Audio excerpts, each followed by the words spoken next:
Добрый день.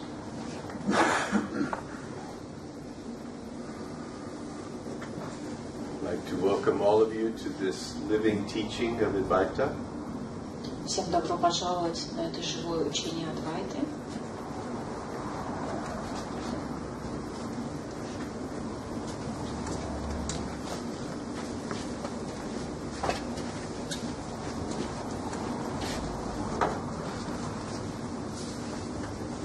And of course, the essence of the living teaching is living.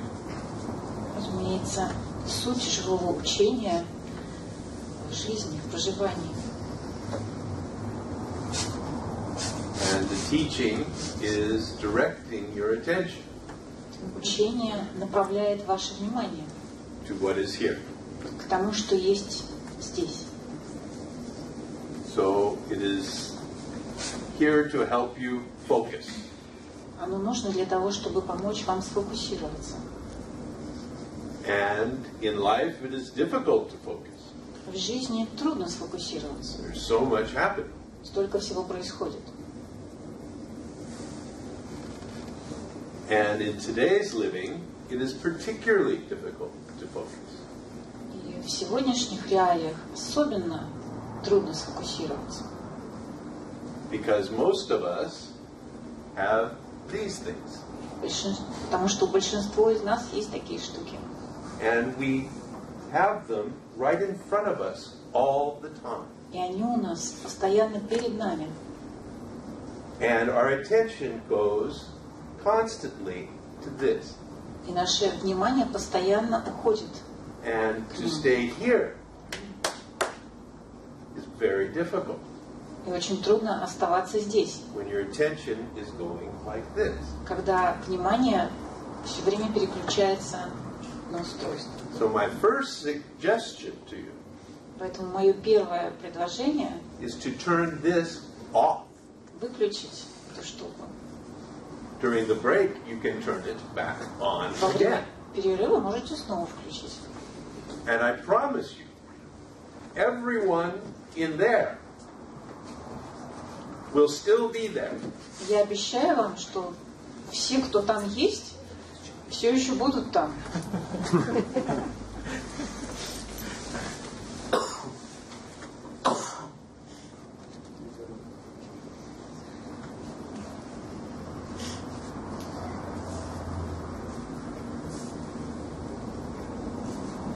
I think mine is off.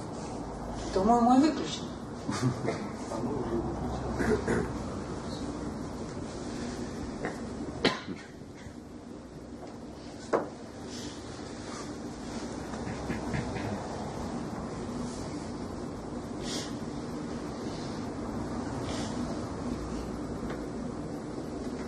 And I want to promise you, I have nothing against these devices.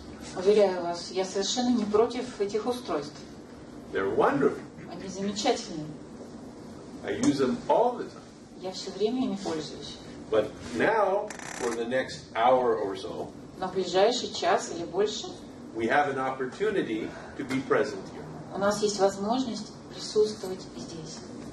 to connect to something that is very powerfully here. И соединиться с чем-то, что уже очень мощно здесь присутствует.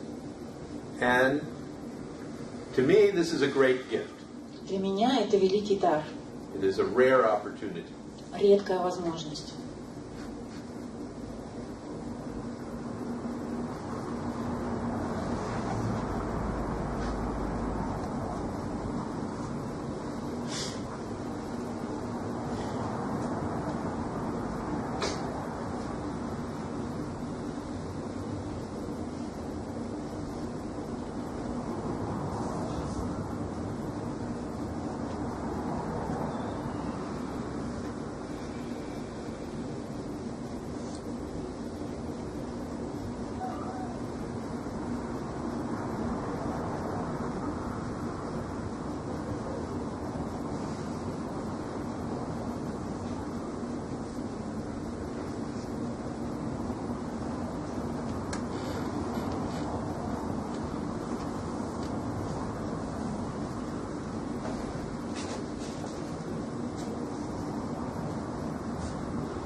primary cause of suffering Первичная причина страдания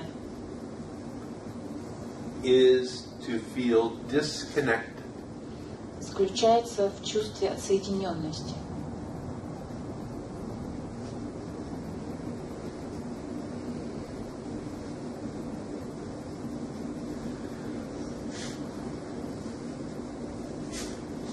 And when we have these moments of what we call spiritual experience, И когда у нас бывают мгновения духовных переживаний, того, что мы называем духовными переживаниями,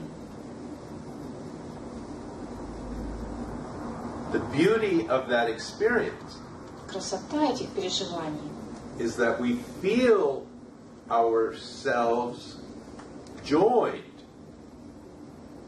как раз в том, что мы чувствуем себя соединенными with all that is. со всем сущим.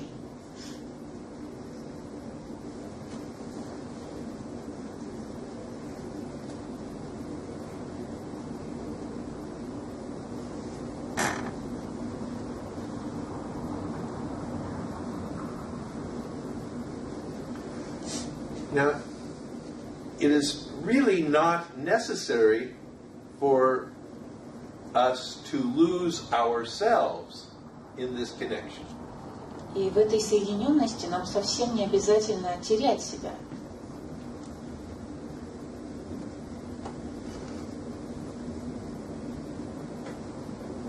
We can be both ourselves and the oneness.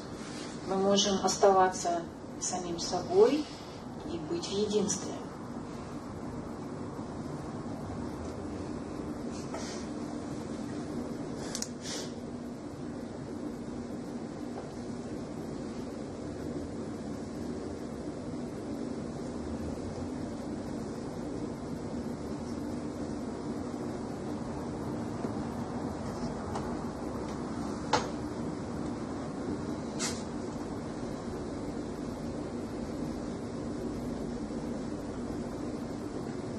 So we can say that unity and individuality are not exclusive of one another.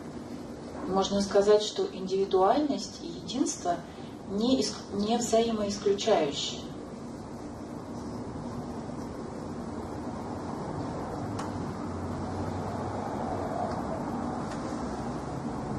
And in this teaching, the way we talk about that is with the metaphor of the ocean and the wave. В учении Адвайты мы об этом часто говорим, используя метафору океана и волны.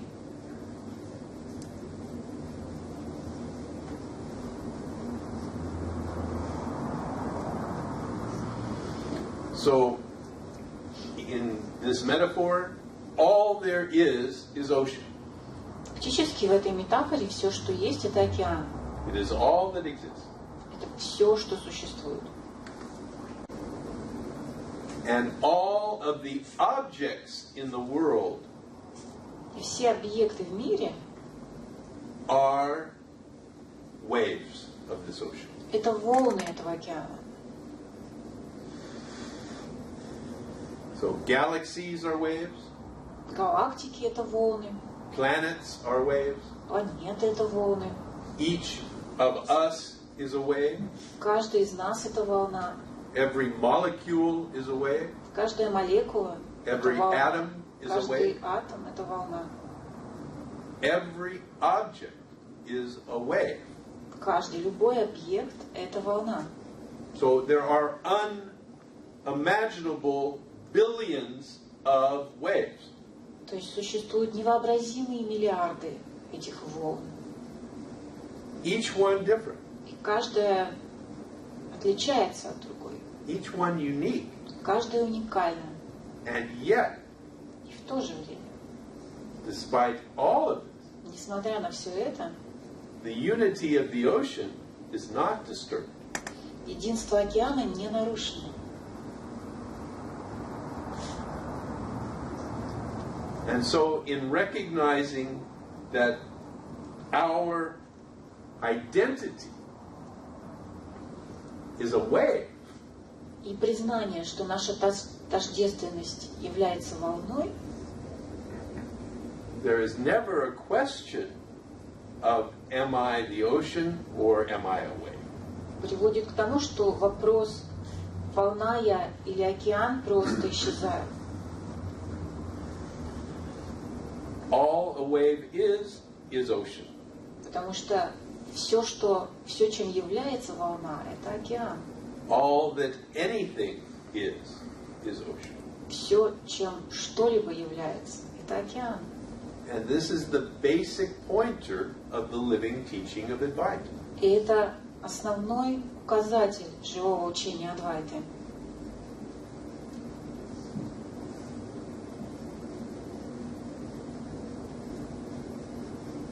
And that our suffering, И наше страдание, the human suffering, человеческое страдание, arises out of the sense that I am not a wave. возникает из чувства, что я не волна. It comes from the sense that I am a droplet, Оно возникает из чувства, что я всего лишь капля, that I am separate from the ocean, отдельная от океана. and that all of the other objects are droplets also. И что все остальные объекты тоже капли. So everything is separate. Таким образом, все видится отдельно. Everything is independent. Все независимо. And this is very lonely. Это очень одинокое ощущение. Because when you are a droplet, you are always alone. Потому что капля всегда одинока.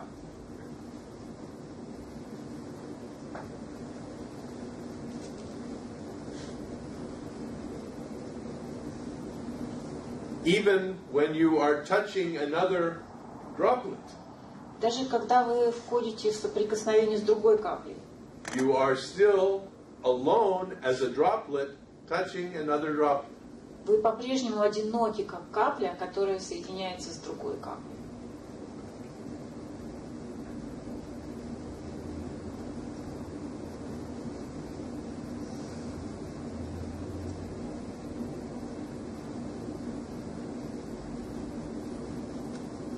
So the living teaching of Advaita asks a fundamental or a basic question. Живое учение Адвайты задается самым главным, фундаментальным вопросом. What are you? Кто я? Are you a droplet Я капля or are you a wave? или волна? And only you can answer this question. Только вы можете ответить на этот вопрос. Only you can see the answer to this question. Только вы можете увидеть ответ на этот вопрос.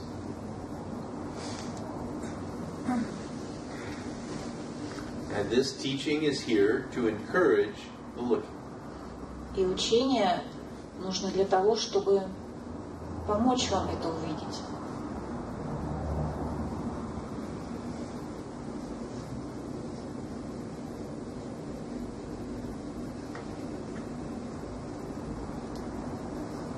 And it does that both in the silence in which you can perhaps feel this unity, Это может произойти благодаря тишине, которую вы чувствуете, and единство. in the pointers of this teaching, И в указателях этого учения, which, через эти указатели, which directs your mind которые направляют ваш ум to look towards the unity. в направлении, куда смотреть в сторону единства.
поделиться. We'd just like to share something. По ощущениям, что прошлый свидетель, что этот первые часы или дни происходит такое ощущение, как будто наполняется какой-то шар, ты пытаешься сдерживать эти какие-то границы. I'm thinking of your previous visit and this time. It's always the same feeling in the first hours or the first days, as if a balloon is being filled. And, one is kind of trying to keep within certain boundaries. Даже напряжение какое-то возрастает, и где-то на середине And some tension is building up. происходит отпускание, или как прорыв этого шара, или And then, in the middle, и идет this какое-то period такое of time, расслабление. the balloon bursts and relaxation comes. Ну, как-то концептуализировать на эту тему не получается, просто, может быть, It's есть, difficult to conceptualize. есть какой-то комментарий на эту тему. But maybe you have a comment on this? My only comment is I believe you. Мой единственный комментарий, я вам верю. That is what is happening. Это то, что происходит.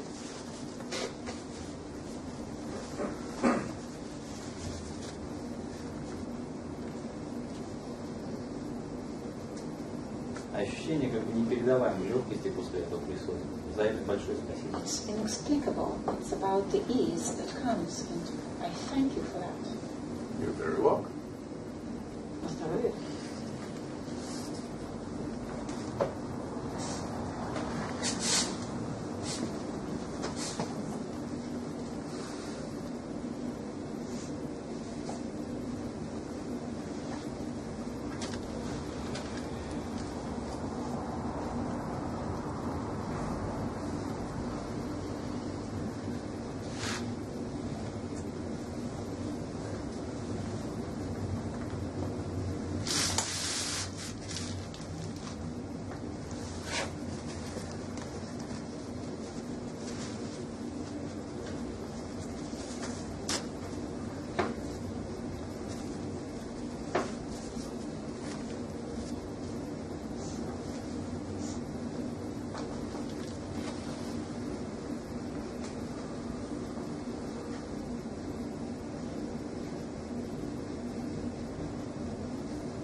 Ой, меня очень вдохновляет ваши слова, указатель на единство. I'm very inspired by your words when pointed to unity. Я очень хочу увидеть это единство. I would like to see that unity very much. И я видел, чувствовал единство, которое дает любовь. I have felt unity that love gives. Я чувствовал единство, которое дает And I have felt unity that God gives. Мне кажется, вы говорите о чем-то еще больше. I think you are talking about something else, something bigger.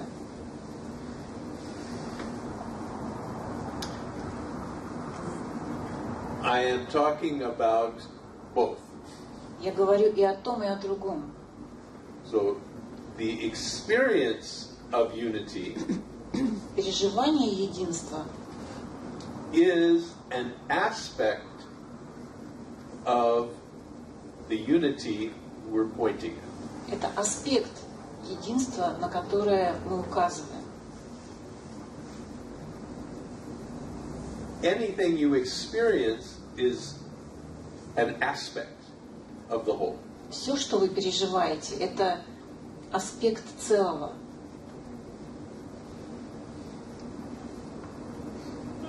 Возможно ли переживать целое? So is it possible to experience the whole? No. Нет. Because the whole is not an object. Потому что целое не является объектом. We can only experience waves. Мы можем переживать только волны. And the understanding we are pointing to А понимание, на которое мы указываем, is about the nature of the wave that we experience. касается природы волн, которые мы испытываем. So you cannot experience ocean in its totality Невозможно переживать океан в его тотальности, because it is not an object, a contained thing that can be experienced. потому что это не объект, заключенный в оболочку, которую можно переживать.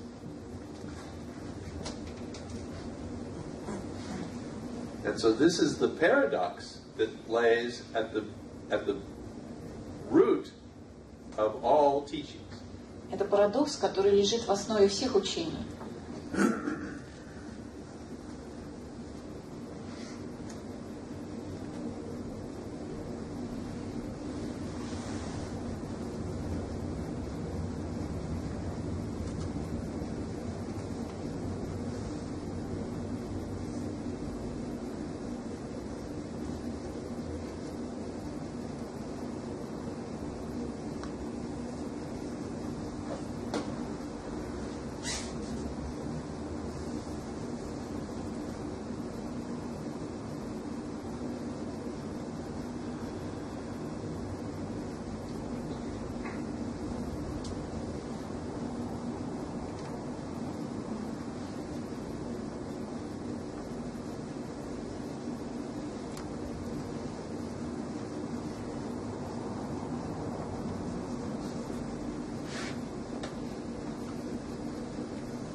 Тогда получается, что можно каким-то образом знать себя, то есть как свою природу, как океан, хотя некому это знать, then it's possible to know oneself, to know one's nature as an ocean, but there is nobody to know it.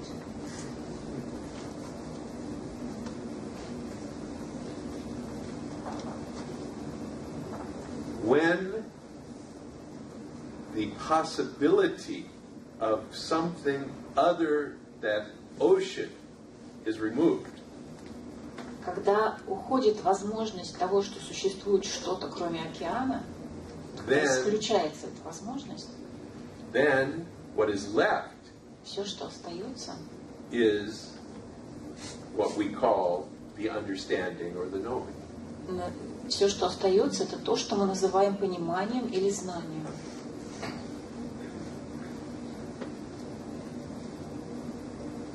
So we do not acquire the knowing. То есть мы не приобретаем знание. Knowing is here. Знание уже есть. What is removed is the obstruction to the knowing. Исключается, удаляется препятствие к этому знанию. And then when the obstruction is removed, И когда удаляется препятствие, all that is left is the knowing. все, что остается, это знание. и некому узнать это знание. And there is nobody to know the knowing. Yes, there is a knower. Есть знающий. There's still a Wayne and a Naveen. По-прежнему остается Уэйн, Навин.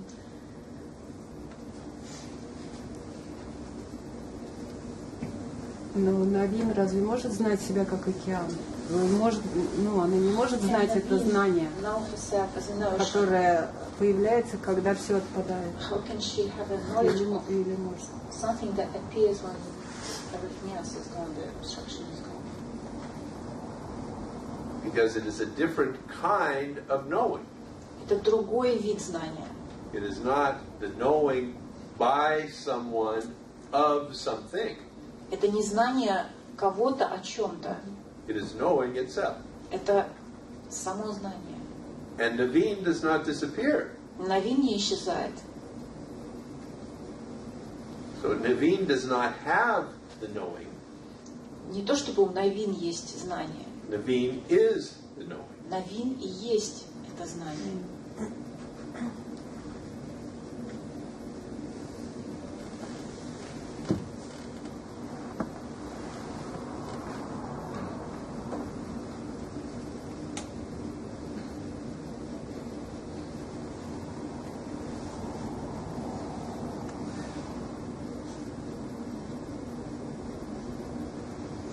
А отпасть должны все знающие, да?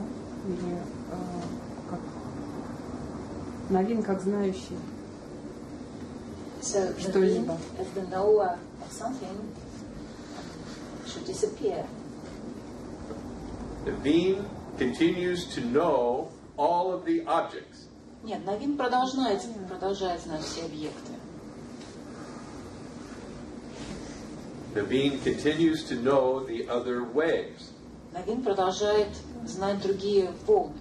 But the knowing that Naveen is Но знание, что Навин есть, does not allow for any other possibility than ocean. не оставляет никаких других возможностей, кроме океана. Можно еще раз? Не очень. Say again? Не очень понимаю. Or maybe I didn't really understand it. There is no possibility Нет возможности of anything other than ocean. для существования чего-либо другого, кроме океана. Everything that you see, including Naveen, Поэтому все, что ты видишь, включая Навин, is ocean. это океан.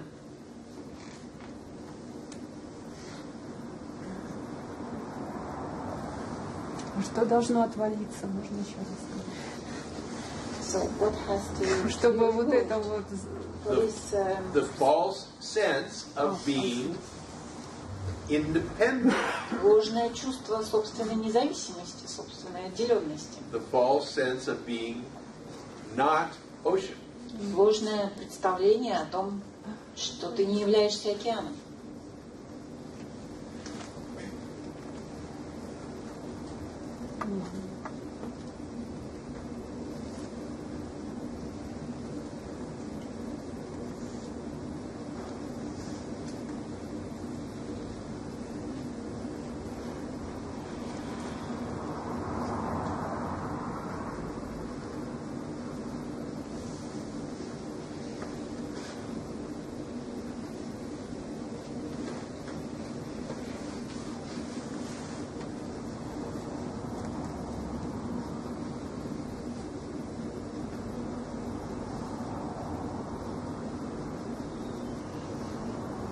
Осмотрение как-то, то есть, как нам всем известно, это может произойти, может не произойти, это только, условно говоря, милость, если решит.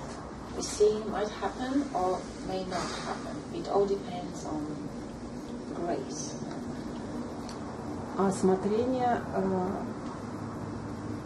как-то может... Тогда чему смотрение может помочь, если все равно все зависит от того, случится это или нет, там как расписано. Когда смотрение просто облегчает жизнь вот этого организма.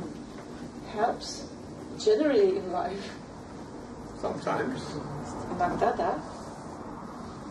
Or sometimes the looking brings confusion. Иногда смотрение, наоборот, ведет к путанице.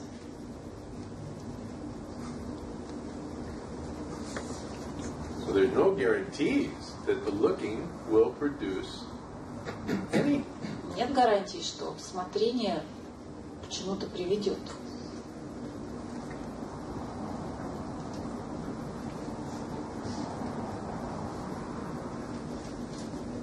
That's why I never offer people their money back.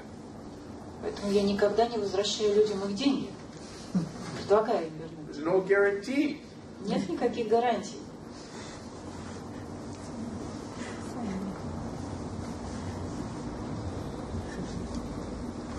You get what you get. Получаешь то, что получаешь.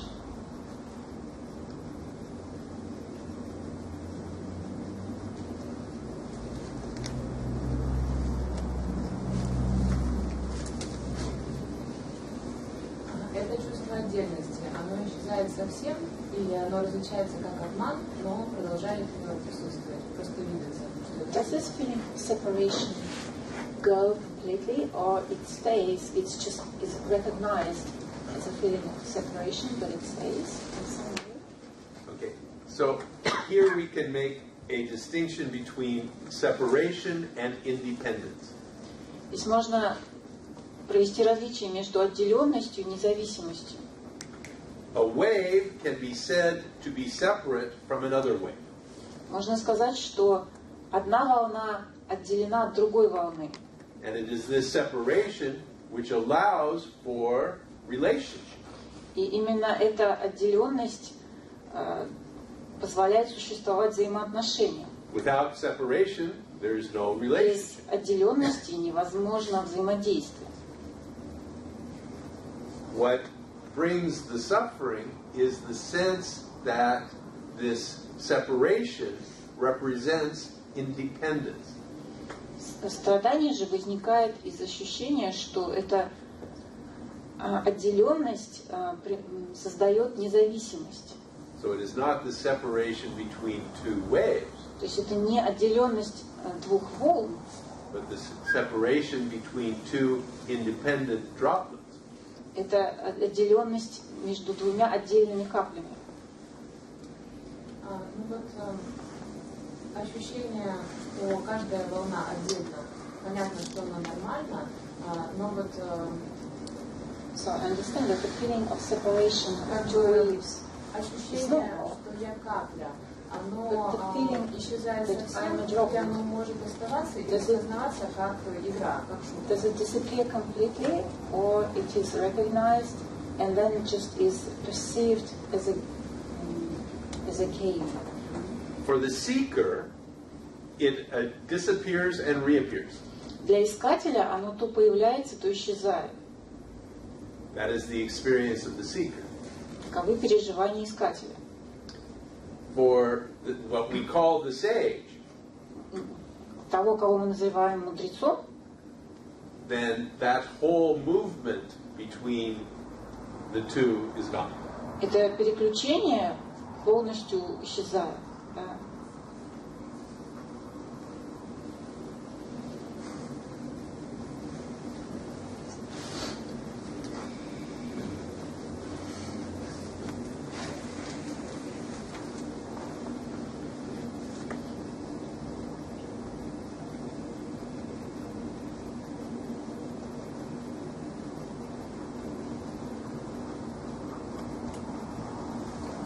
So it is not that the sage knows himself to be ocean.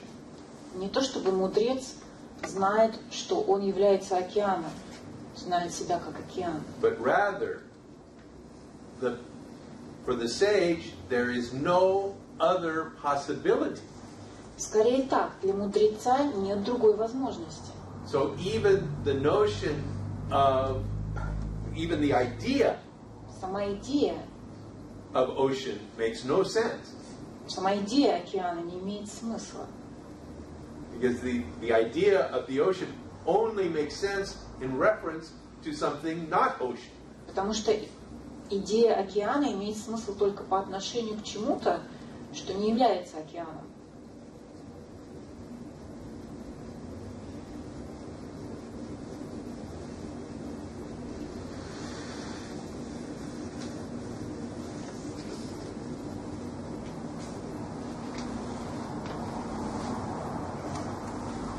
Вот вы в книге пишете, что Рамеш описывал феноменальность как картину длиной 50 миль.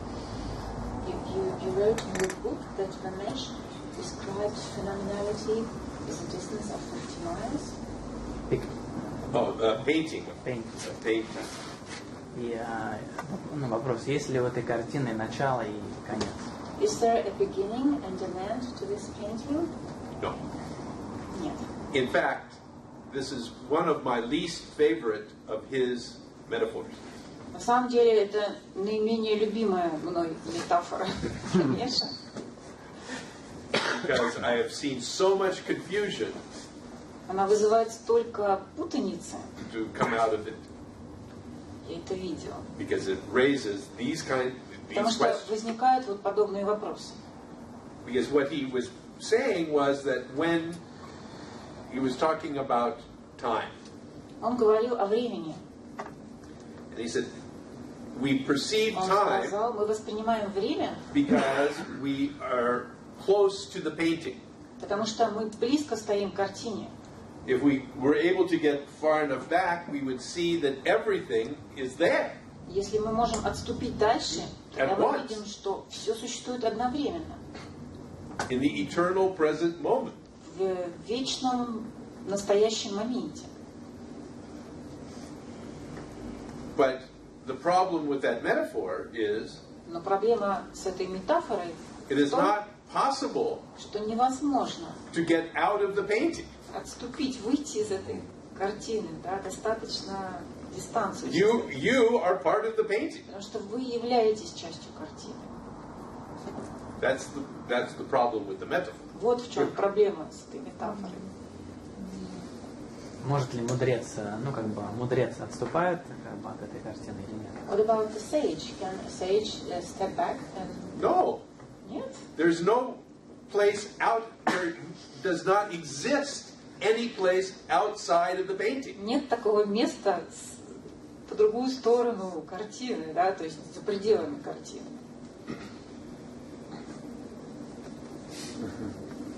This picture is the ocean. Yes. Картина есть океан, да. So I much prefer the ocean metaphor. Поэтому я больше люблю метафору океана. And another metaphor that Ramesh used for the same thing, which was more sophisticated, Рамеш использовал еще более сложную метафору для того же самого. much more difficult for people to understand, Еще более сложную для понимания. is that the universe is holographic in nature. Это то, что Вселенная голографична по своей природе.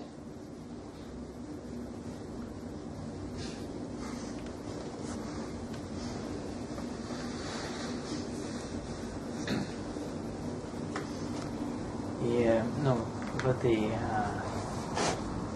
как сказать, в этой картине все наши, как бы, мысли, действия, All our thoughts and actions, все прописано. То есть у нас everything is already written down. That's why it is, again, a very limited metaphor. Опять же, именно поэтому это очень ограниченная метафора, метафора с ограничением. Immediately raises the question of predestination. Потому что сразу возникают вопросы предопределенности. In the holographic metaphor, everything is here. В голографической метафоре все уже есть. There is no question of it being written in a linear sense. Нет вопроса о том, чтобы это было записано в линейном смысле. All that ever was, all that ever could be is here. Все, что когда-либо могло быть, есть, уже здесь.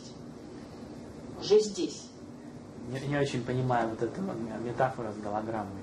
I don't really understand the hologram.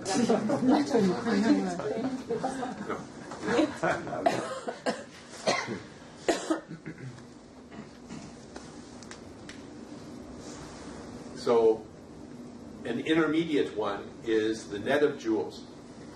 Допустим, есть связка бриллиантов. He said, Горка бриллиантов. because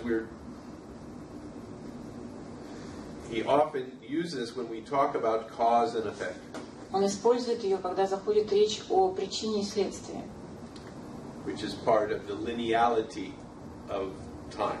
Эта концепция как бы принадлежит вот этой линейности времени, является частью этой линейности. This thing that is before То, что было раньше, causes this thing which is after. стало причиной того, что последовало. But he used the metaphor of the net of jewels. Он использует метафору вот этой бриллиантовой сетки. And he said, the universe is uncaused, Он говорит, что Вселенная беспричинна, like a net of jewels, как бриллиантовая сетка, in which each jewel в которой каждый бриллиант is only the reflection of all the others. является только отражением всех других бриллиантов. In a fantastic, interrelated harmony Фантастической взаимосвязанной гармонии, without end. бесконечной. So each object is Каждый объект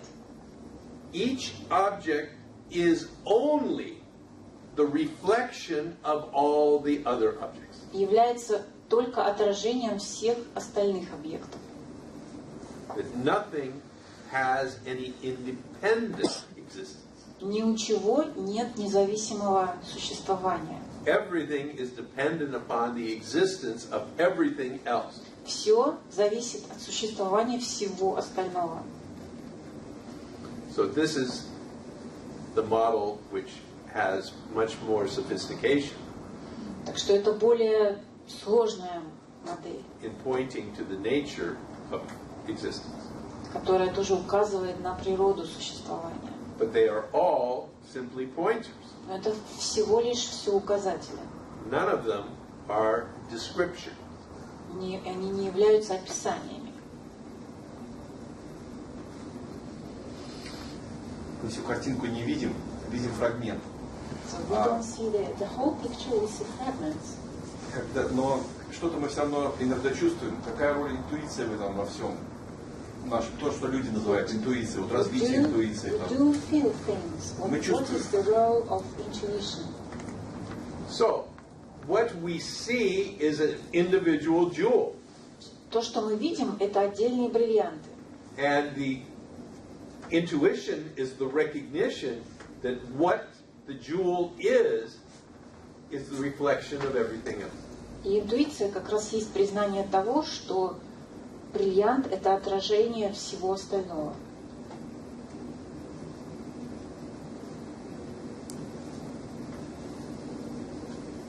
So sit with that, and we'll take a break for. Побудьте с этим, сделаем перерыв. Я не хочу понимать. No, I don't want to understand anything. 20 минут перерыва.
учением, ну, вот несколько лет назад.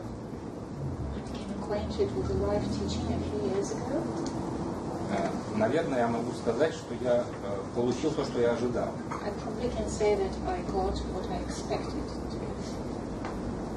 Радости, боль, они есть в жизни.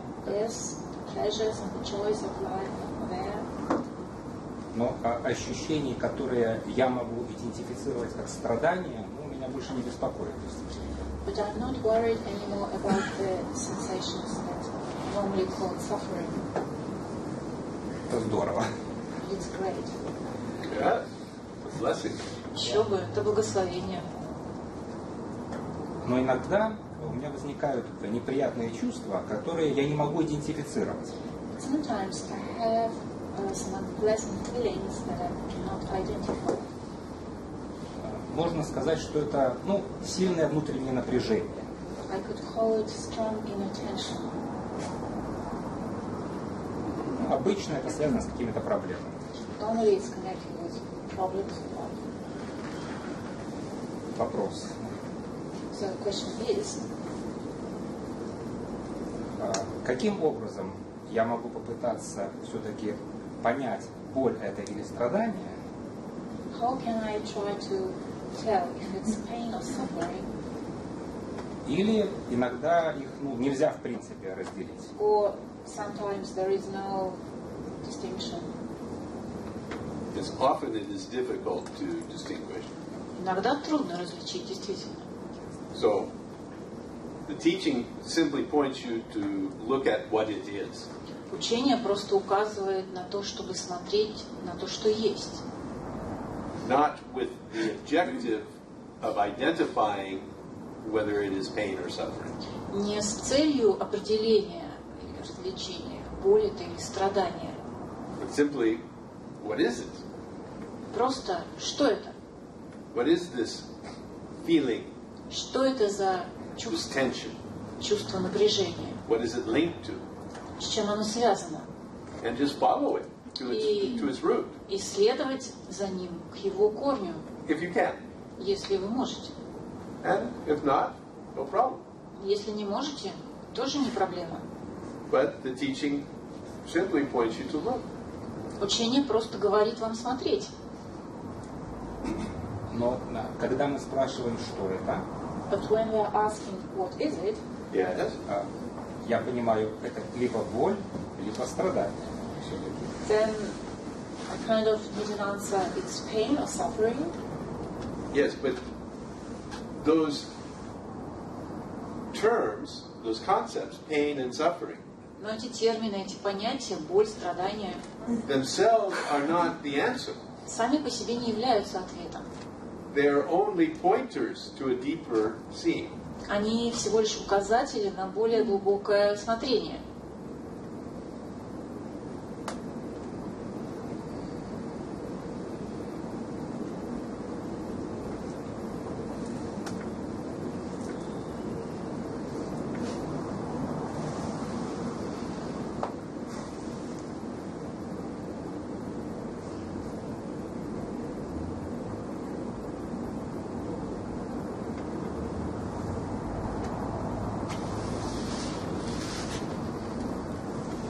Практически получается так, что когда я смотрю на что-то неприятное, свои ощущения, So it means when I'm looking at some unpleasant feeling of mine, если мне удается понять, что это, боль, если не удается, нет, если удается, if I succeed in defining what it is, pain or suffering, я бы сказал, что проблема решена.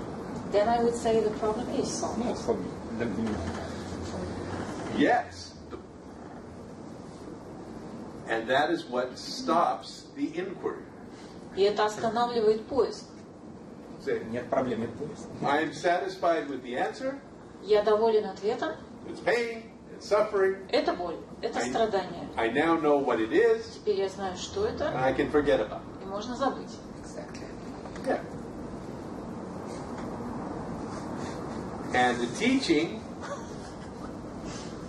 is not here to make you comfortable. Но учение существует не для того, чтобы вам было удобно. The teaching makes you uncomfortable. Учение доставляет вам неудобства. The teaching says, Учение говорит, these answers that you have that make you temporarily satisfied те ответы, которые вас временно удовлетворяют, is what stops you from going deeper and gaining a deeper understanding. на самом деле мешают вам пойти глубже и найти более глубокое понимание.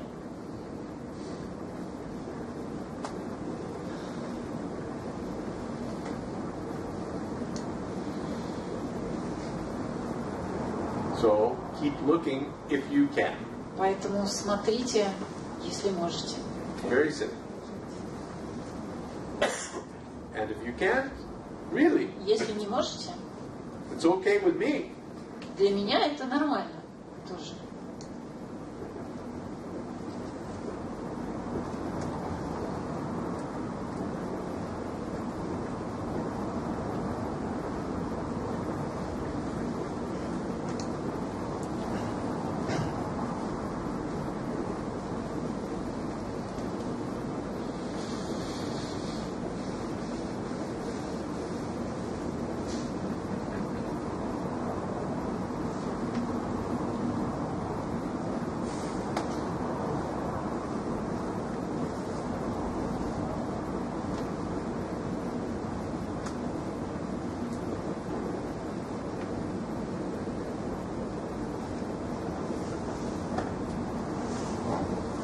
Я стал меньше интересоваться поиском вследствие того, что как бы стал думать, что от меня не зависит, найду я или нет. I'm less interested in the inquiry now because I feel more and more that it doesn't depend on whether I'm looking where I find it. Похоже на то, что такое мнение препятствует опять увидеть что-то дальше. But it seems like this attitude prevents me from seeing deeper. Perhaps. Возможно.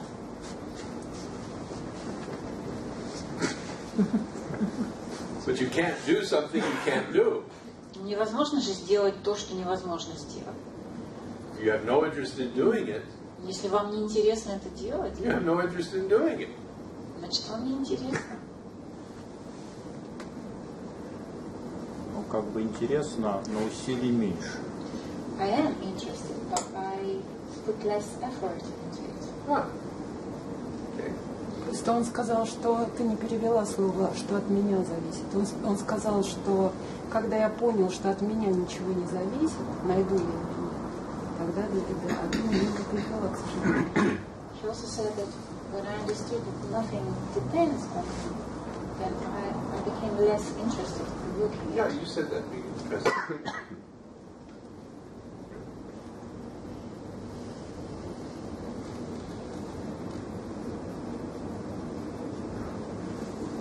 But everything depends on you. Но от тебя все зависит. Nothing that you do can happen without you. Ничто, что ты делаешь, не может произойти без тебя. So you are very necessary. Ты очень необходим. The only question is whether you are the author of what you do or not. Единственный вопрос в том, являешься ли ты автором того, что делаешь, или нет.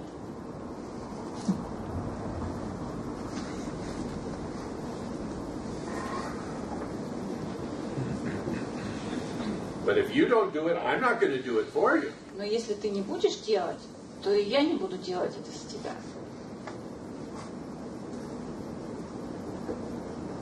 So if it is going to be done, you may be the one that has to do it. Поэтому если что-то нужно сделать, то, вероятно, это нужно сделать тебе. Or not. Или не нужно. We will see what happens. Посмотрим, что будет.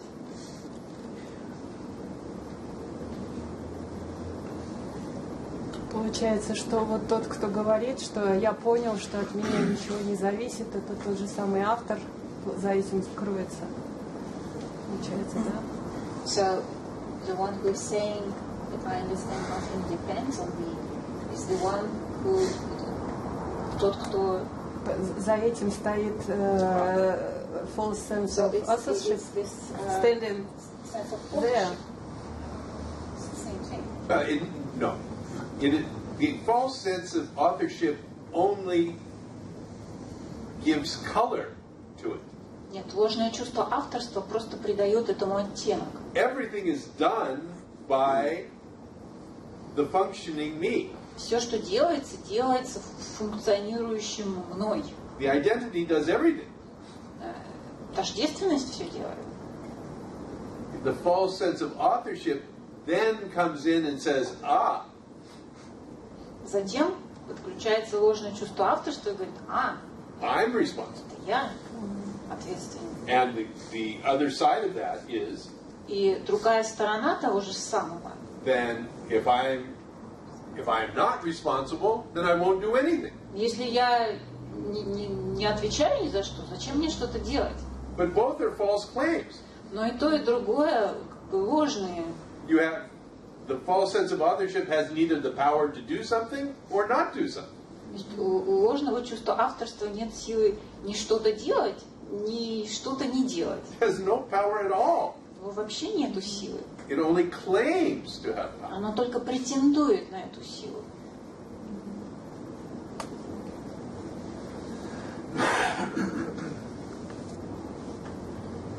So the fact that the inquiry may stop or not, or say the inquiry stops. Так что тот факт, что поиск может остановиться или не остановиться, да, допустим, поиск остановился. Then the false sense of authorship says it stopped because I have concluded that if I'm not doing it, then it's not worth doing. Потому что тогда ложное чувство авторства говорит, да, я понял, что как бы, если не я это делаю, то нет смысла это делать.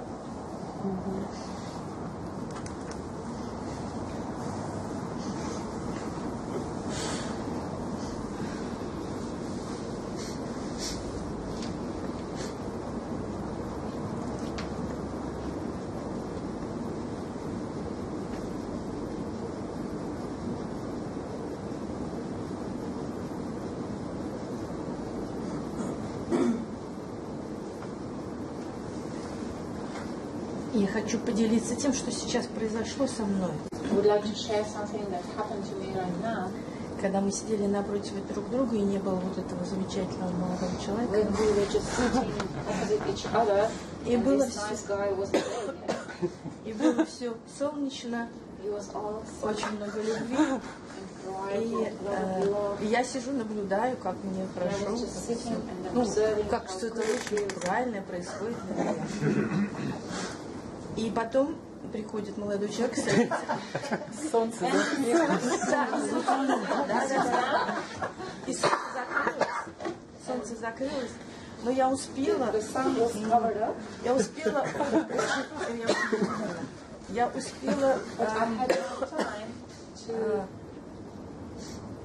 увидеть, что существует только свидетель. Как-то просто очень благодарна молодому человеку за этот опыт. Что совершенно не важно, солнце или что стоит. Вот это свидетельствование таковости,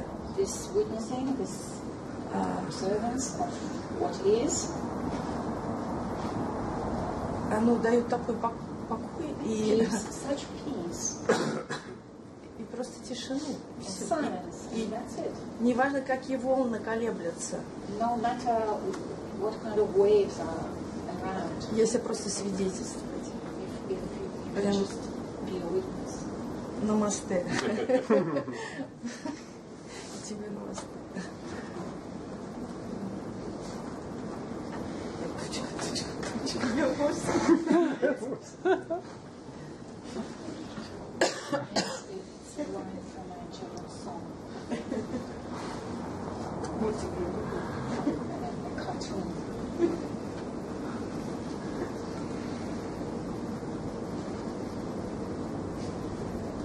Уходит чувствующий, уходит думающий и просто свидетель. The feeling one, the thinking one disappears and just the witness is left.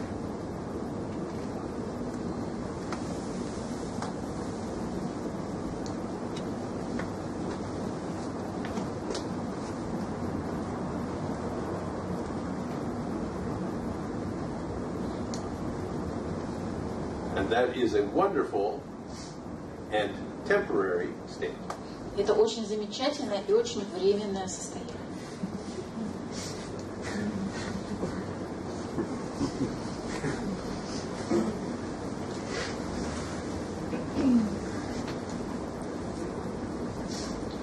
And the fact is that we do have preferences. Preference. Факт тот, что у нас есть предпочтения. Through our day. В течение дня. Say, I like it when there is the light and the joy. Можно сказать, мне нравится, когда я чувствую свет и радость. And I don't like it when it is covered up.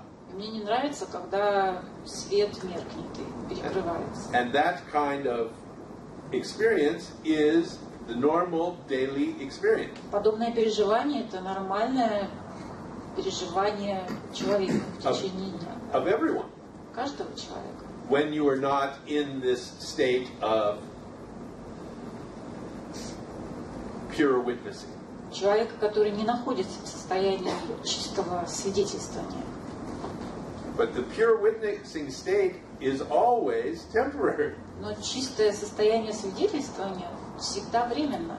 And then it swings back into the state of involvement. Оно происходит, а затем сменяется чувством вовлеченности. So it is very tempting to imagine that the state of the sage is the state that you experience as this witnessing. Поэтому очень соблазнительно думать, что мудрец, что состояние мудреца – это вот подобное состояние свидетельствования. But in fact, for the sage, there is total involvement in the liking and the not liking. Мудрец полностью вовлечен в эту смену предпочтений, нравится, не нравится. Total acceptance. У него полное приятие That what is happening. того, что происходит, что бы это ни было.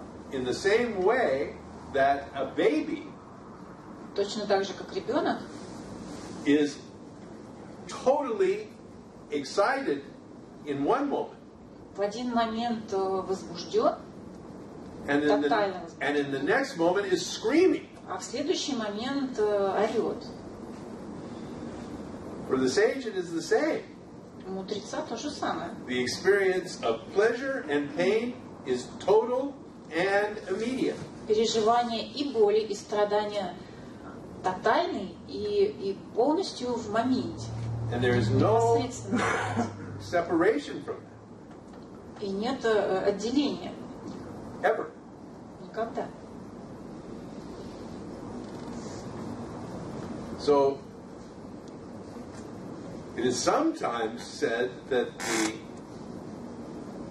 sage is the Mahabhogi, Иногда говорят, что мудрец – это Махабоги, which means the supreme enjoyer. что значит человек, который максимально наслаждается, способен к максимальному наслаждению. But the sage is also the supreme experiencer of pain. Но в то же время мудрец является и переживателем боли, да, на максимуме. В той же мере. There is no separation or filter from it at all. Потому что нет разделения, нет фильтра вообще. So there is living. Есть проживание. And living contains the pleasure and the pain. И проживание включает и боль, и удовольствие. And in this teaching we are concerned with coming fully alive. В этом учении мы заинтересованы в том, чтобы стать максимально живыми. Without any filter. Без каких-либо фильтров. И эмоции также у мудреца возникают, да? And the sage also has emotions, total emotions. Yes, of course. Конечно. Depending upon the emotional nature of that organism. В зависимости от эмоциональной природы конкретного организма.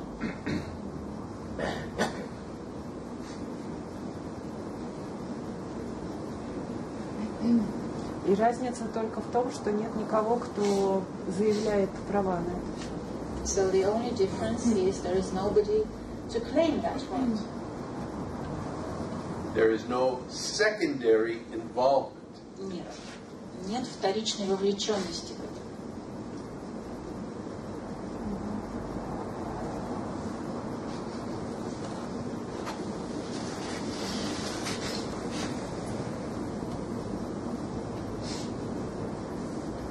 Что значит вторичная вовлеченность? What is secondary involvement? It is the claim that comes from the sense of being independent. Это востребованность, которая идет из чувства собственной независимости. Это претензии, да, которые вот выдвигаются из этого состояния.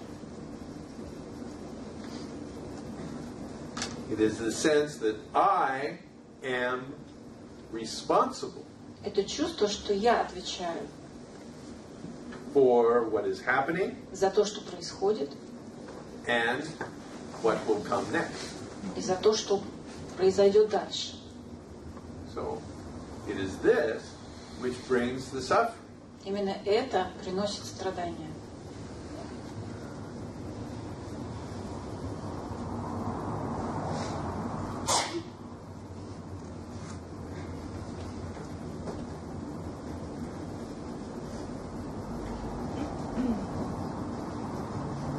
Присутствует ли в мире ощущение мудреца, это детская невинность, которая наполняла мир тайной, страхом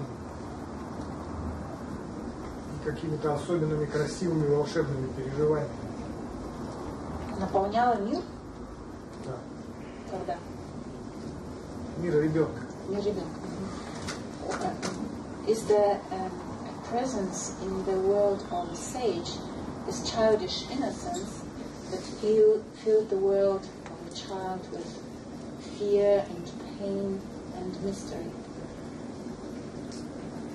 Life is filled with pain and pleasure and fear and mystery. Жизнь уже наполнена страхом, болью, загадочностью, всеми этими вещами. Вспоминая свои детские мироощущения, Because when I remember my sensations when I was a child, я помню, что мир был особенно волшебен, that the world was especially magical. он был полностью таинственен. It was mystical. Мне было очень красиво, волнительно. I felt very excited about it. It was all beautiful. Except when another child hit you with a toy. За исключением случаев, когда другой мальчик бил тебя игрушкой. Then it wasn't mystical at all. Тогда уже было не так загадочно, не так здорово, не так красиво. Было ужасно. He hurt me. Он меня ударил. Я готов, чтобы меня били игрушками, главное, чтобы чувствовать так же, как ребенок. I am ready to be hit by toys again if I can have the same feelings as a child, as a child. I understand. Я понимаю. So, we have the romantic remembering of the positive. Да, у нас у всех есть романтические воспоминания о прекрасном детстве. Of the mystery and the wonder of being a child. О тех загадочных и волшебных моментах. But we must remember that pain was part of that life Необходимо also. помнить, что боль тоже была частью той жизни. It is part of every life. Это часть любой жизни. But before the age of about 2, then there is no sense of suffering. Но до 2 лет у человека, у ребенка нет чувства страдания. There is no experience of suffering. Нет такого переживания страдания. But after 2 years old, После 2 лет the suffering does begin. начинается страдание. So the child still has innocence, У ребенка по-прежнему есть его невинность, but the suffering is already in place. но и страдания уже есть.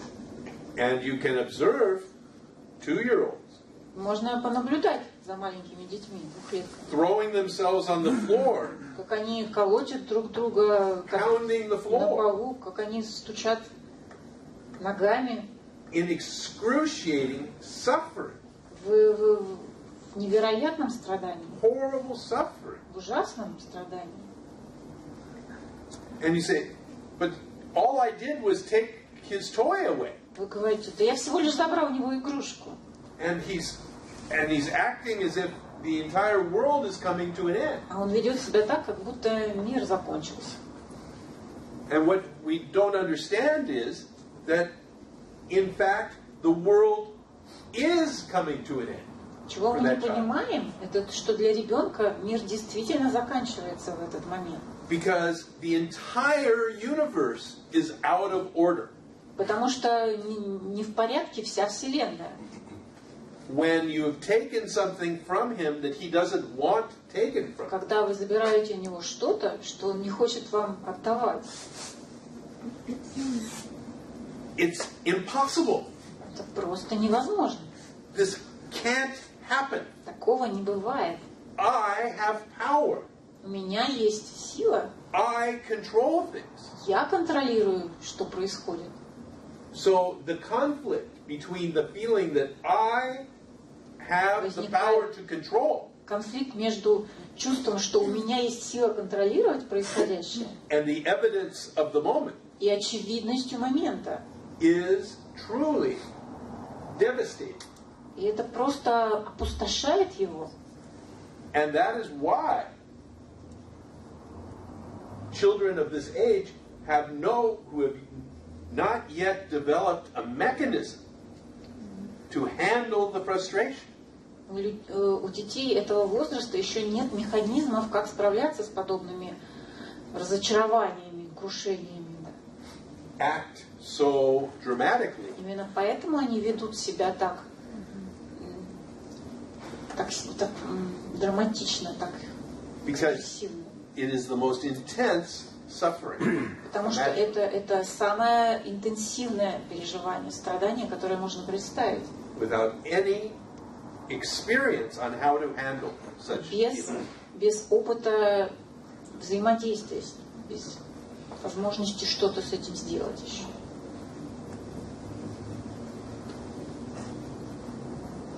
So what we call well-adjusted children and adults Потому что то, что мы называем хорошо приспособленными детьми и взрослыми, are the ones who have developed socially acceptable means to channel this frustration.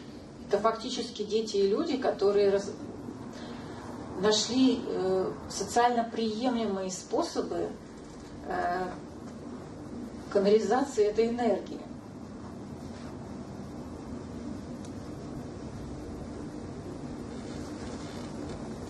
Возвращается ли к мудрецу детская вот эта невинность? Does childish innocence come back to a sage? No. Нет. And yet there is an adult appreciation for the wonder of existence. И в то же время есть взрослое восхищение перед чудом существования. Because the world is amazing. Потому что мир действительно прекрасен, удивителен. Everywhere you look. Куда ни посмотри. This is so amazing. Посмотрите, как удивительно. Extraordinary. Экстраординарно. And this one is different from this one. И он отличается от другого цветка. This is amazing. Удивительная штука. Потрясающе. You know what I can do with this? Знаете, что я могу с ее помощью делать? I can see my grandchildren in Los Angeles. Своих внуков в Лос-Анджелесе увидеть. and talk to them И поговорить с ними with this. с помощью этой штуки. That is so amazing. Ну, это же просто потрясающе. I can feel love. Я могу любовь почувствовать. I can feel my heart burst open. Могу почувствовать, как раскрывается сердце. That's amazing. Ну разве не потрясающе? I can be so angry Могу быть таким сердитым, that all I see is red. что все, что я вижу, это красный цвет. That's amazing. И это тоже потрясающе. So I call this the living teaching И это я называю живым учением. because it points to life. Потому что оно указывает на проживание жизни. And how amazing is this life? И на то, какая эта жизнь удивительная. When the filter of how it should be is removed, Когда устраняется фильтр того, как все должно быть, what is то, что остается, is amazing. просто потрясающе. And it is amazingly beautiful, Это потрясающе прекрасно and it is amazingly horrible, и потрясающе ужасно. so painful, Так больно, so tragic sometimes. так трагично иногда. The ignorance and the stupidity, Невежество, глупость, the ugliness, уродство, the cruelty, жестокость, the not caring, невнимание, horrible. равнодушие. Ужасно, But it is balanced by amazing acts of kindness, и тем не менее это балансируется потрясающими добрыми поступками, generosity, щедростью, love and giving. любовью, дарением. And it's all here. Все это есть. It's all happening. Это все происходит, все имеет место. Every bit of it.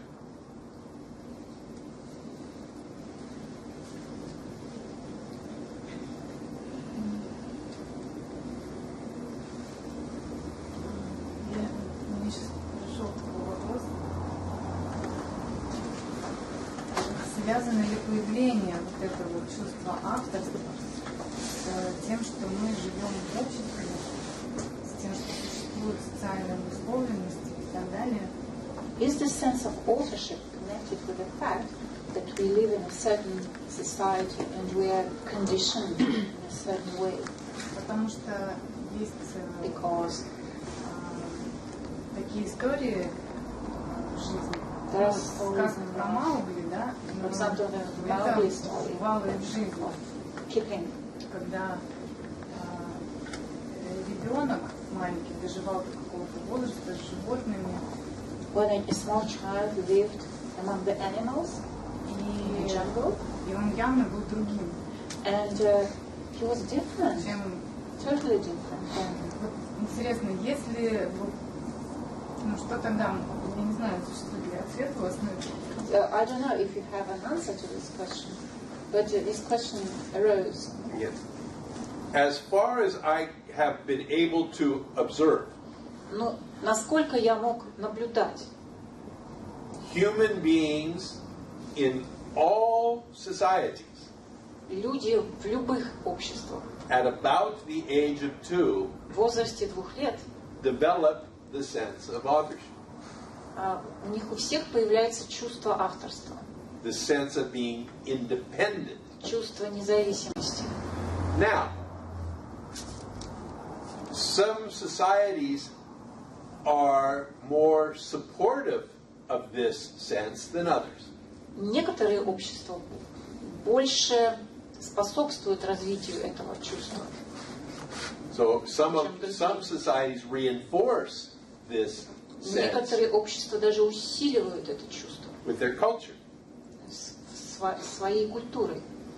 Others have a more enlightened kind of culture. Другие общества обладают более, условно говоря, просветленной культурой. But even at the root of that exists, as far as I can see, this false sense of art. Насколько я вижу, что все равно и в тех других обществах существует чувство авторства, ложное чувство авторства.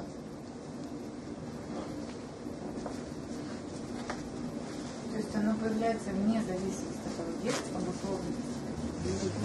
So this sense of authorship arises regardless of whether there's social conditioning or not. That is correct. Да, совершенно верно.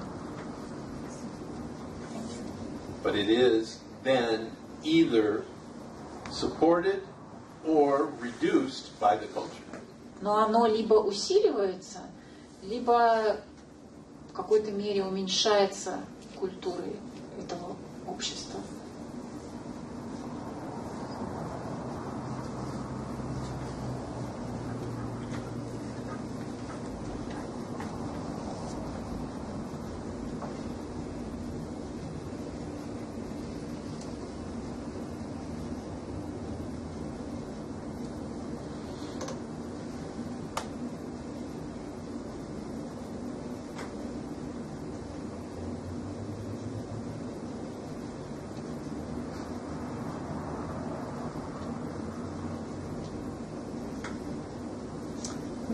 А где вот эта тонкая грань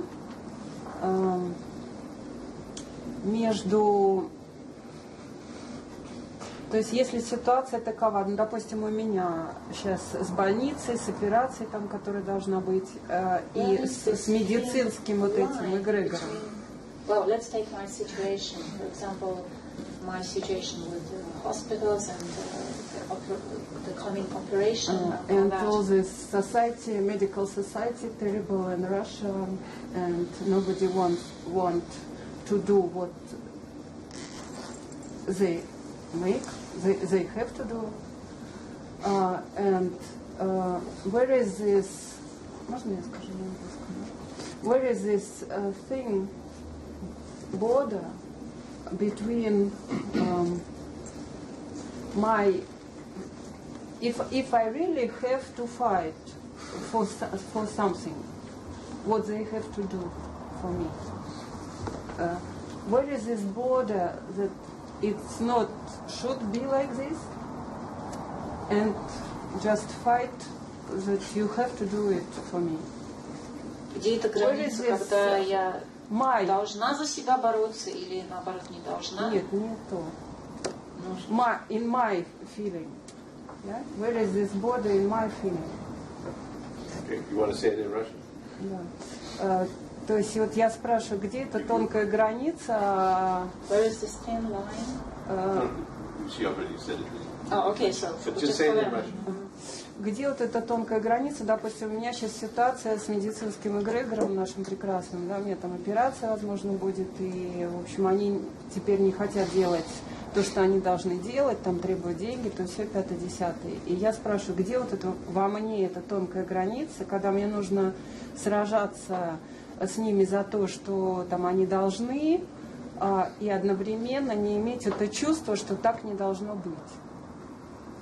It is not always clear where the line is between pain and suffering. Не всегда понятно, где граница между болью и страданием. So, certainly, your reaction is always the reaction of totality. Разумеется, твоя реакция это всегда тотальная реакция. Whatever it is you do, неважно, что ты делаешь. Even if it is colored by the involvement of the false sense of authorship. Даже если это окрашивается вовлечением ложного чувства авторства. It remains the functioning of the universe. Все равно это остается функцией Вселенной. Because the existence of the false sense of authorship in you из-за существования чувства авторства в тебе. Is part of the functioning of the universe also. Оно тоже является частью существования, функционирования Вселенной. То есть, когда я говорю, что так не должно быть, допустим, кому-то, что вы должны там сделать то-то, то-то, то мне не париться, условно говоря, есть у меня это сейчас ложное чувство авторства или нет, что так не должно быть. So when I'm saying to somebody that they have to do something for me, that they owe, It's not should be like this. If I say it's not. then I shouldn't worry about the false sense of authorship. Because Almost nobody worries about the false sense of Да authorship. никто не парится насчет ложного чувства авторства. You are part of a minute part of the human population who has even heard of the false sense of authorship. Ты являешься частью микроскопического процента человечества, который парится о ложном чувстве который вообще авторства. знает об этом. Который вообще знает об этом. So, you will do what you do. Так что делай, что нужно. Делай, что делаешь. Relax if you can. Если можешь, расслабься. If you can. Если можешь. Relax being angry. Расслабляйся, будучи в гневе. Relax that you have to fight. Расслабься, что тебе нужно сражаться за себя. That's what's happening. Это то, что происходит. Yes, I think like this. Thank you.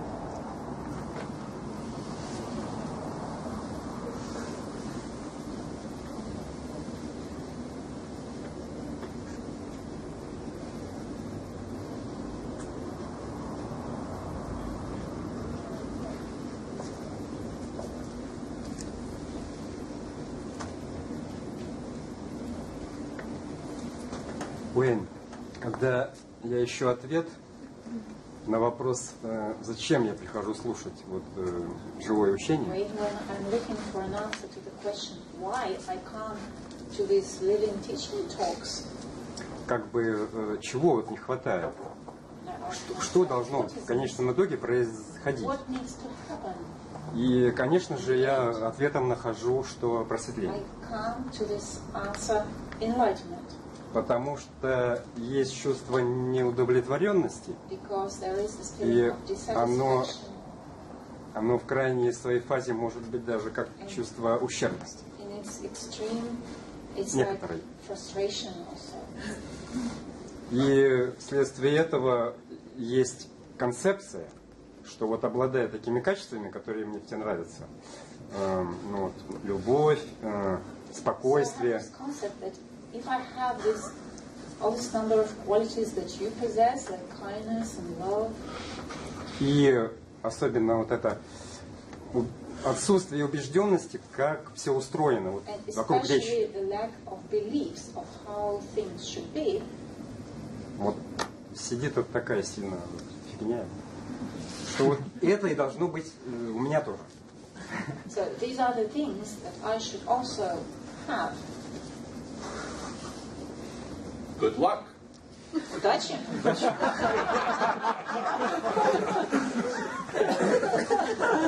Будем пробовать. Пока.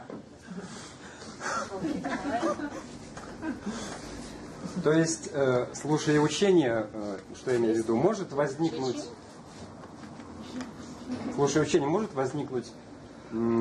понимание некоторое. Can some understanding come? People tell me all the time Люди мне about their постоянно говорят о своих переживаниях and the changes in their life since the о teaching has переменах come, в их жизни, которые происходят после, and the reduction in suffering in their о life. том, как страдания уменьшаются в их жизни. Получается, есть до и есть после. So Все-таки there это is a before and влечет after. к этой точке. Yes, of course there's a before and Конечно, есть до и после. Но это не концептуальное такое мышление. Is it not a Что-то conceptual есть. thinking? what other kind of thinking is there? Какое еще бывает мышление? Смешно, да. Yeah, that's funny. You're a thinking organism. Ты ты думающий организм, мыслящее существо.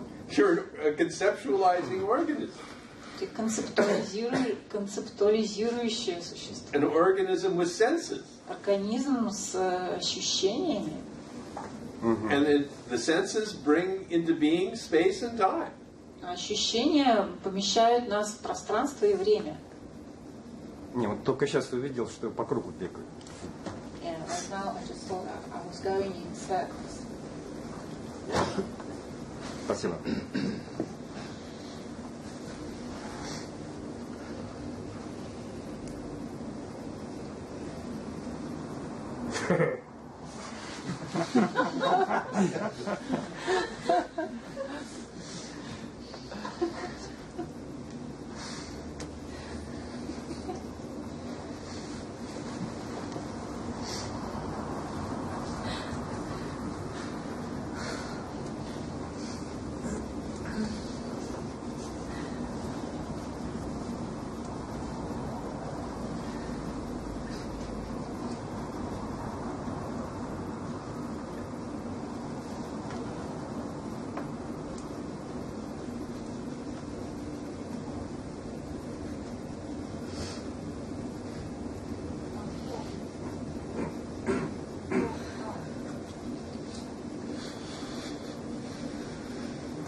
Ребенок находится в конфликте с тем, что происходит в школе.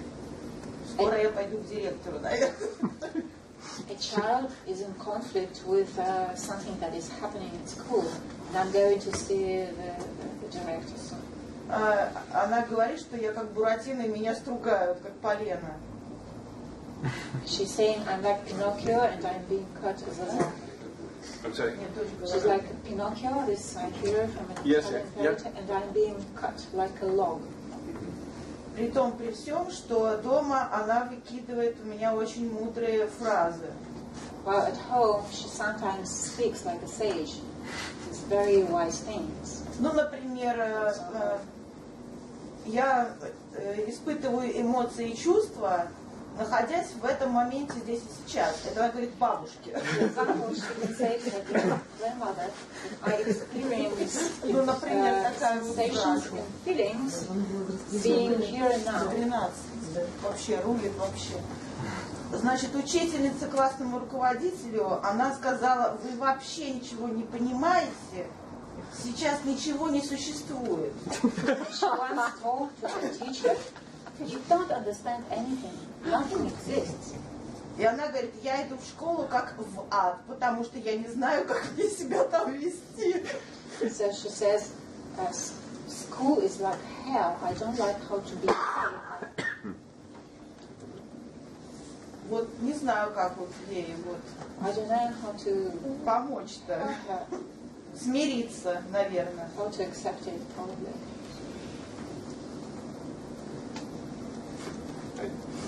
I think all you can really do is love her. Думаю, все, что можно сделать, это просто любить ее. And understand that her life is unfolding.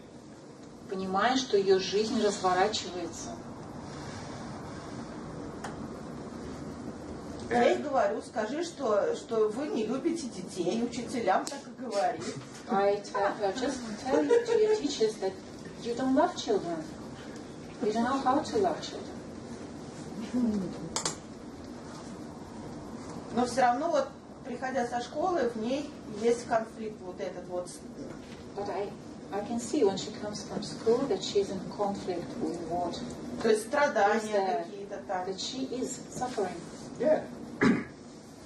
So, well, certainly you can tell if she's in pain.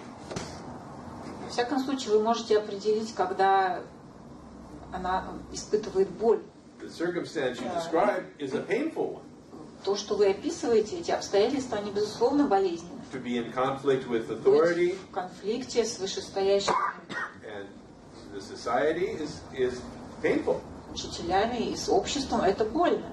Now, whether she is suffering or not, we don't know. Мы не знаем, страдает она или нет. Whether she feels that she should be different than she is. Чувствует ли она, что она должна быть какой-то другой, не такой, как сейчас? Others should be different than they are. И должны ли другие люди быть другими, чем они есть? That is what brings the suffering. Именно это привносит страдания, если это есть.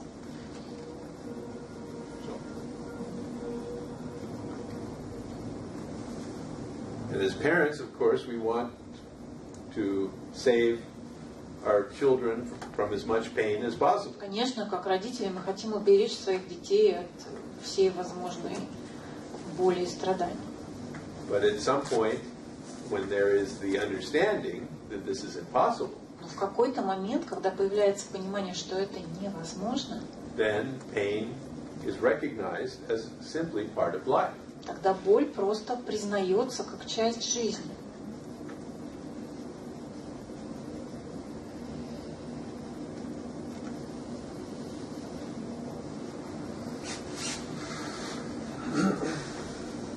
And as always, we will see what happens.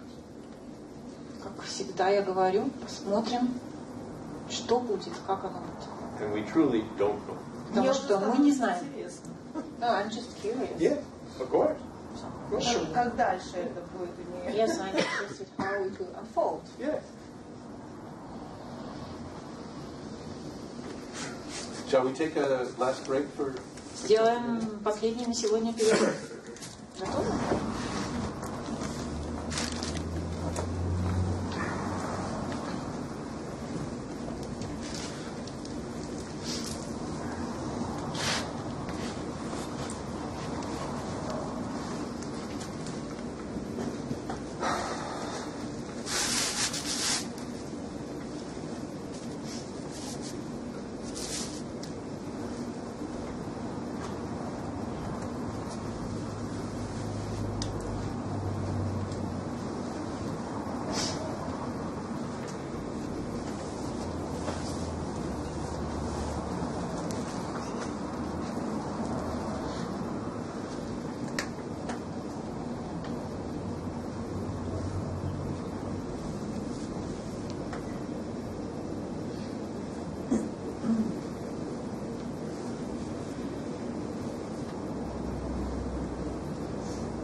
воин любил посещать всякие бары. I heard that when you were young, you liked visiting bars and clubs. Любил развлечения. To have some fun. Yes, in the beginning it was fun. Поначалу это были развлечения. Я слыхал про наркотики, алкоголь, но вопрос не об этом. And I've heard also about drugs and alcohol, but I'm not asking about that. Какую музыку предпочитал слушать воин в молодости? What kind of music did you like when you were young?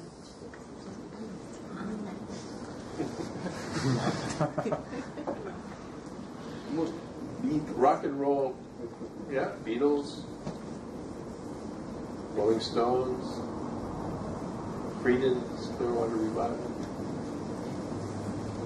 Очень приятно.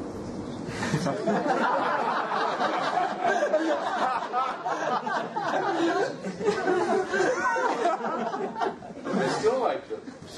Мне по-прежнему нравится эта музыка. Единственное отличие, что в тот момент воин еще не был в конце. The only difference is that then you were not Ram Цзы yet. Еще не появился. Not disappeared yet. That is correct. Это точно.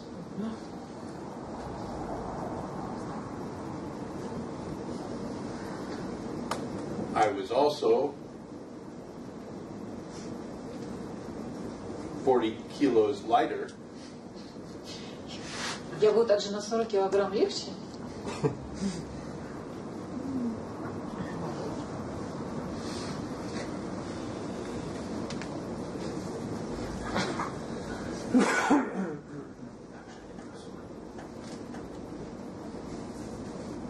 Еще вот хотел серьезнее вопрос задать.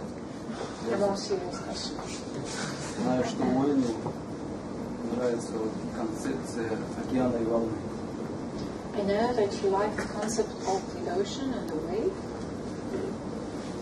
Я все-таки считаю лучшей концепцией это салфетка с кумками. I prefer the concept from tissue. Дело в том, что когда исследуется концепция океана и волны, Fact is, when one explores the concept of the ocean and the wave, внимание наших умов концентрируется, как правило, на волне. the attention of our minds normally focuses on the wave. А пользу мы можем получить только когда ум концентрируется на океане. But we can get more from focusing on the concept of the ocean. А когда рассматриваем But концепцию салфетки, when one is looking at the concept of the tissue, как бы смотрение сразу начинается от безличного, сразу от источника смотрим. the looking becomes impersonal. One is looking from the source.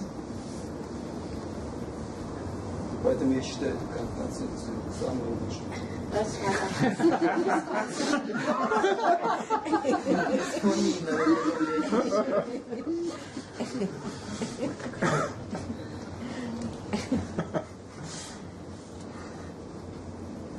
Well, next time I will use the Kleenex. Ну хорошо, в следующий раз буду использовать концепцию салфетки. Просто личность, ну там Тед уже потом появляется. Фред. Фред. Personality, Fred, comes later.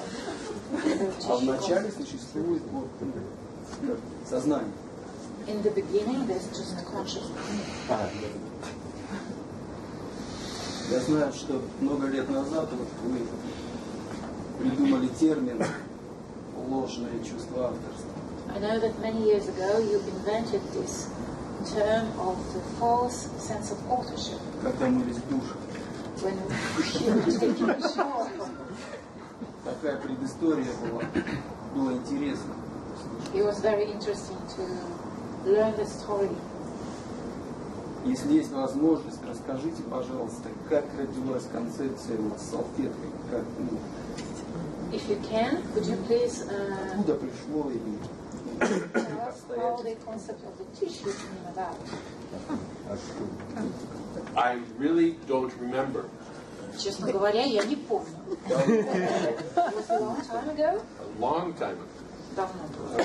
One of the first ones that I used Это была одна из первых концепций, которую я when I использовала. first started teaching. Когда я только начинала So it's been over 20 years. беседы, то есть это лет 20, больше 20 лет назад. And I just changed the concept so I don't get bored. Я просто поменял концепцию, чтобы мне не было скучно.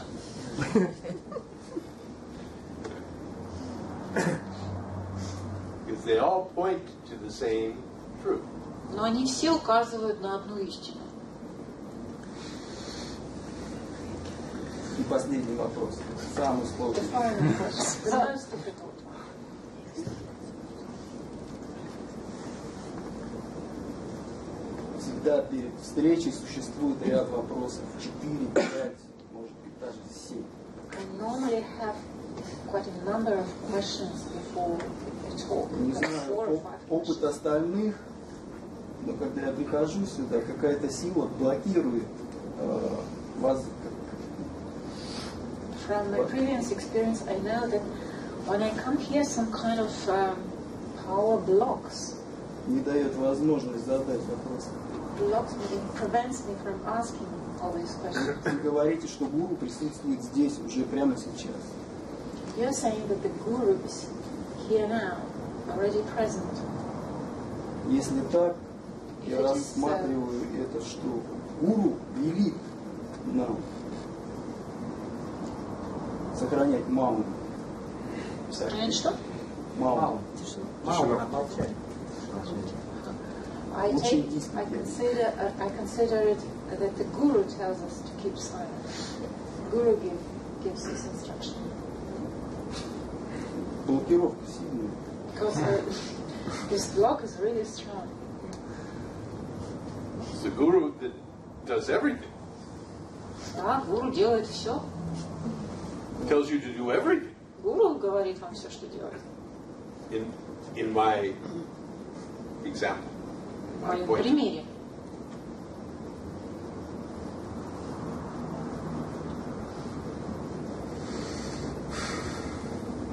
Тогда все. That's it, Okay. Спасибо, здоровья вам и приезжайте к нам.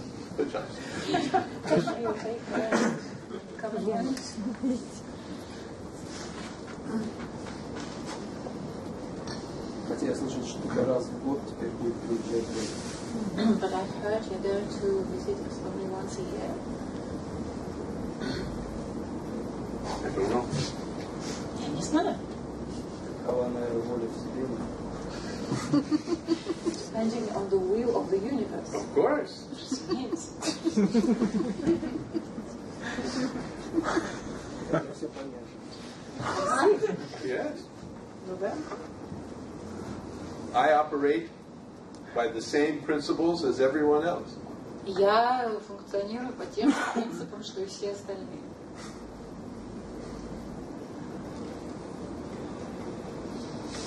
Это радует. I'm happy to hear that.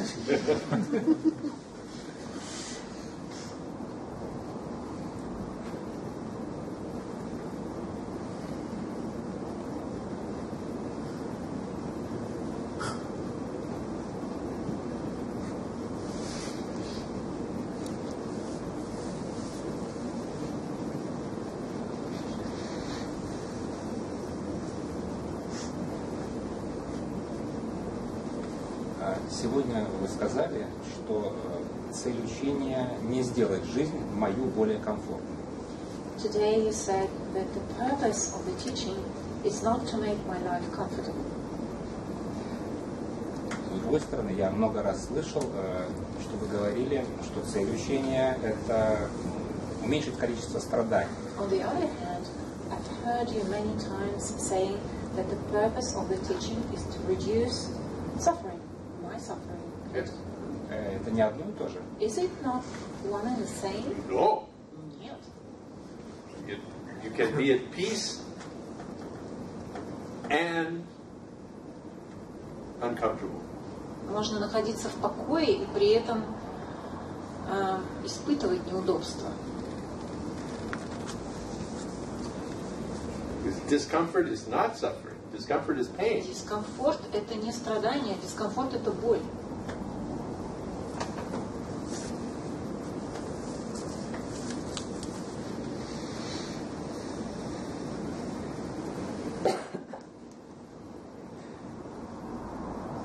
Страдание, с моей точки зрения, страдание – это один из видов дискомфорта.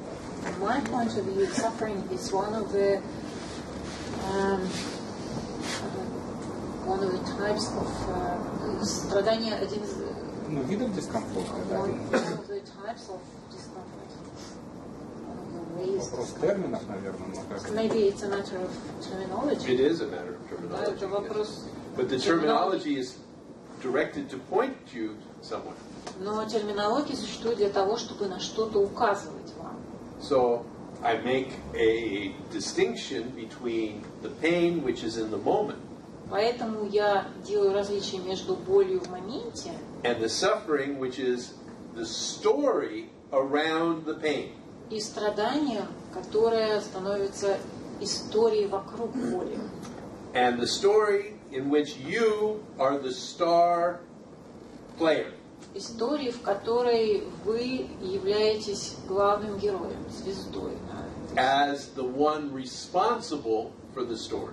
Как человек, который отвечает за историю. And ultimately responsible for the pain.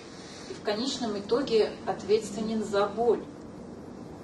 either responsible for having created it or responsible for having for Ответственен за making it go ее away. появление или ответственен за ее исчезновение. Ну, могу ли я так сказать, что я сегодня говорил, что живое учение, ну, вообще-то не связано никак, и не имеет дела с болью, наверное. Then can I say that the life teaching doesn't really deal with pain? It's А not только connected to сострадание. pain, but more with suffering. Absolutely. Безусловно, да. Pain is simply one of the many aspects of life. Боль это просто один из аспектов жизни. Я, по крайней мере, могу точно сказать, что живое учение сделало мою жизнь более комфортной. Это точно про меня. But anyway, I can say that the life teaching has made my life more comfortable. Я уверен. I am sure about that. I'm very glad to hear. Я рад это слышать. Me too.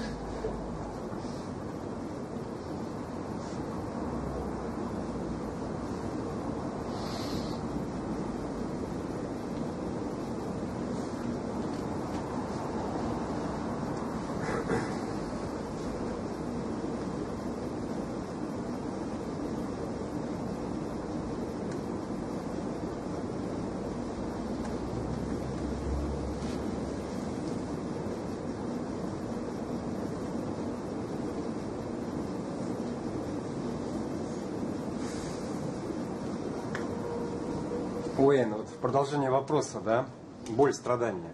To continue the same discussion about pain and suffering, То есть я правильно понимаю, do I get it right that порезан палец, if I cut my finger, и до возникновения страдания должна появиться мысль, что можно было избежать этого. before any suffering starts, there's always a thought that precedes it that this could be avoided. То есть между болью и страданием всегда, даже если она не видна, выскакивает мысль. Between pain and suffering, there is always some kind of thought. Yes. Все, спасибо. That's my question. Thank you. But most importantly, it is the thought of your personal involvement in it. Важно понять, что это главным образом мысли о вашей личной вовлеченности в происходящее. It is the thought we call the thought of authorship that we're concerned with. То есть это мысль о личном авторстве. Simply, I mean, the thought, well, that was a stupid thing to do. Потому что можно подумать, какую глупость я сделал. Is not suffering. Палец порезал. Это еще не страдание. It is, I should have known not to do that. Плана я бы должен был знать, что этого не нужно делать. Да? Как я мог такое сделать? And the feeling, I am such a horrible person. И чувство, что я такой ужасный человек, that I couldn't pay attention to such a simple thing. Что, допустим, не смог уделить достаточно внимания и порезался. That's the suffering. Вот это страдание. Not the that was stupid. Не мысли, глупость сделал. I wasn't paying attention. Был невнимательный. Next time В следующий раз pay more attention. Буду внимательным. That kind of thing. That's not suffering. Это не страдание. That sort of personal narrative is simply part of being alive. Это просто внутренний диалог, который является частью жизни. It is when the sense of authorship gets involved. Страдание появляется, когда вовлекается чувство авторства. That things start to get contracted. Когда появляется вот это внутреннее сжатие. And you feel it in your body. И вы это физически ощущаете. As things get smaller. Как уменьшение чего-то внутри, как сжатие. That's what we're talking about. Вот о чем я говорю.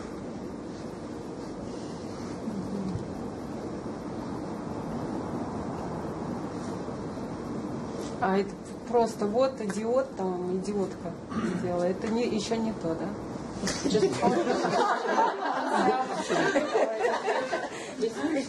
No. Not when it doesn't have anything behind it. Если за этим ничего большего. You say, oh, it was such a stupid thing to do. Просто, ну, болван порезался. Нет, это... It doesn't mean anything.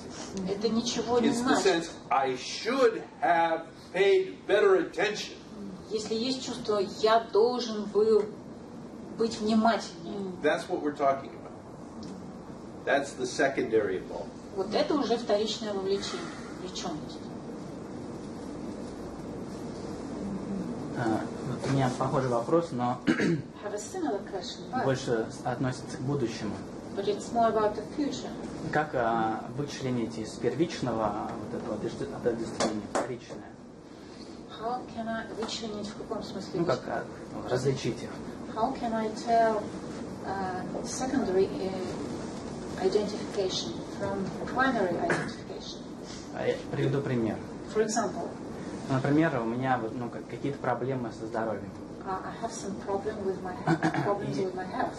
Я должен что-то сделать с этим. Да? And I have to do something about it. Интеллектуально я понимаю, что то есть стараюсь сделать просто следующее действие. In my mind, I understand what I need to do, and I do the next thing. И я могу понимать, что да, я, то есть, не я автор этих I действий. may understand that I'm not the author of these actions. Но все же возникает вот это какое-то страдание, ответственность.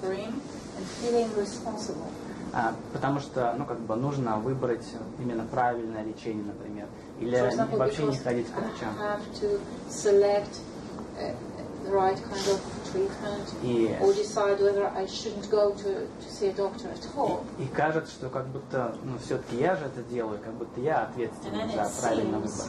That it's me who is responsible after all. That is what we're talking about. Об этом мы и говорим.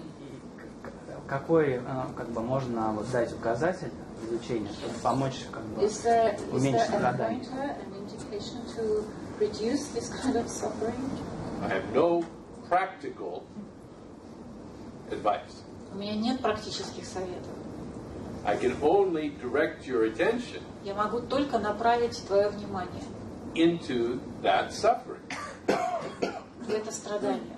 Because what you're describing is suffering. Потому что то, что ты описываешь, это страдание. That feeling, I have to somehow guarantee a positive outcome. Что я должен как-то гарантировать себе позитивный исход. And the responsibility for doing that is mine. И что ответственность за этот исход, за то, чтобы это сделать на мне. Is not about doing the next thing. Это не о том, чтобы сделать следующий шаг. Which is different. Это совсем другое.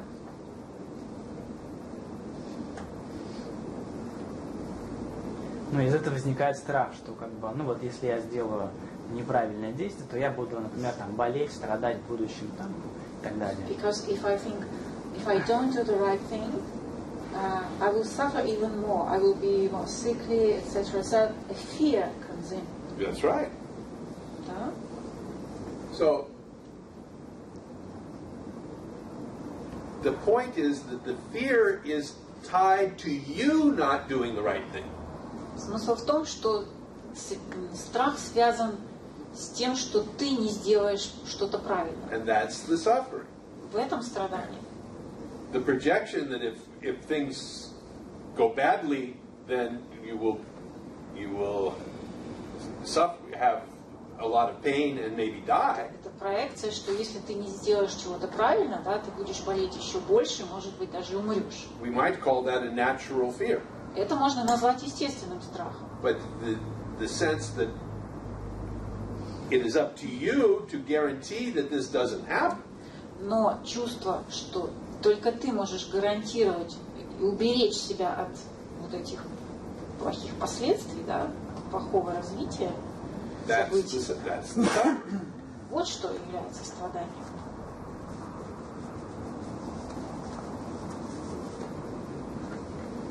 It's up to you. Что все зависит от тебя. Because part of you knows you don't have enough power. Потому что часть тебя уже знает, что у тебя нет достаточно сил. That's right. And so, чтобы гарантировать себе. this conflict between the part of you that feels it is your responsibility Возникает внутренний конфликт между той частью тебя, которая чувствует, что ты ответственен за исход событий, and the part of you that knows you don't have sufficient resources to do the job. и другой частью тебя, которая знает, что у тебя нет достаточных ресурсов, чтобы справиться с этой задачей. That produces the suffering. Именно отсюда возникает страдание. Это создает страдание. Because the situation is impossible. Что такая ситуация невозможна.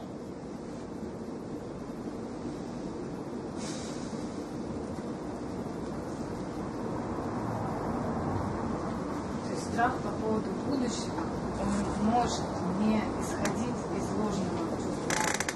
So the fear of the future may not arise from the false sense of authorship. Это может быть естественно. It can be a natural Страх это так же, fear. как и боль, часть жизни.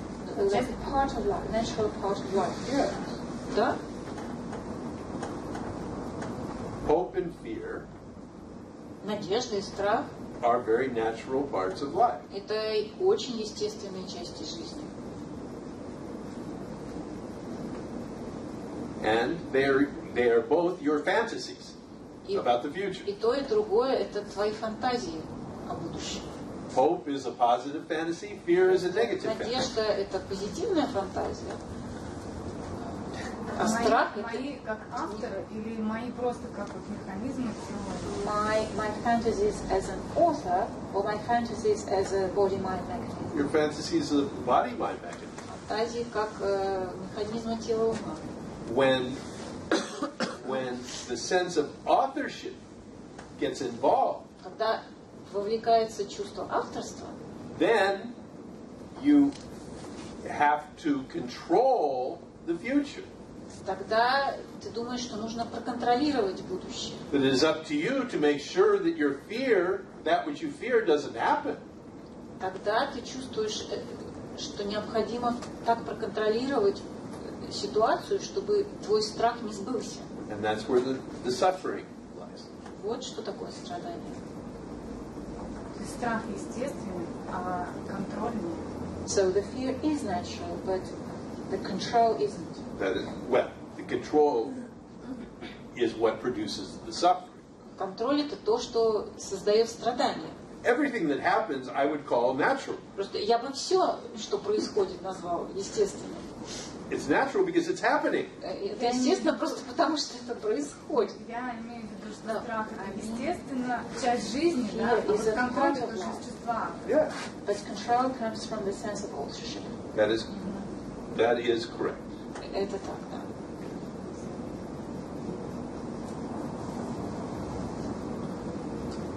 Вы сказали, молодого человека какая-то часть знает, что недостаточно ресурсов.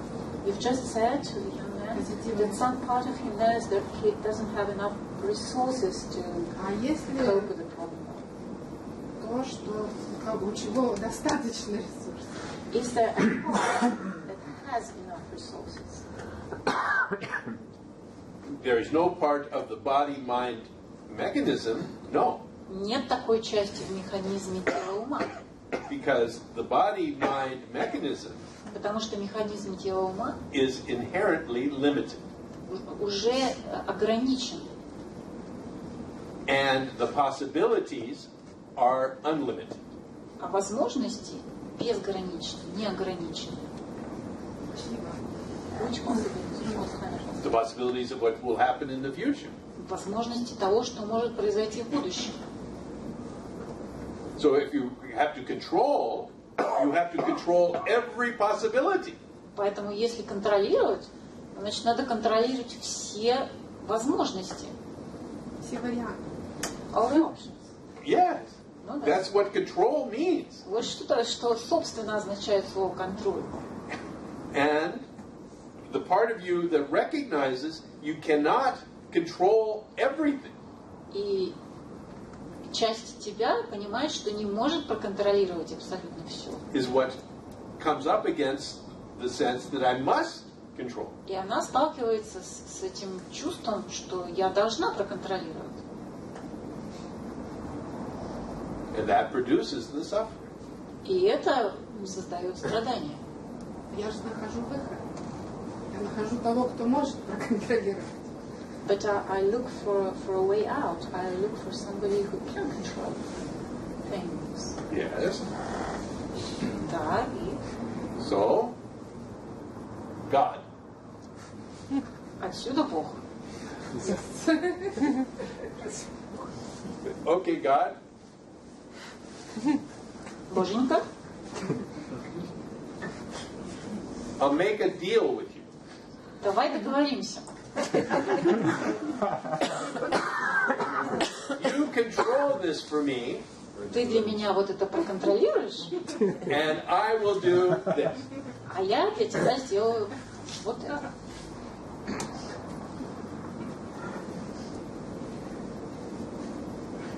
Sometimes it works. Иногда это работает.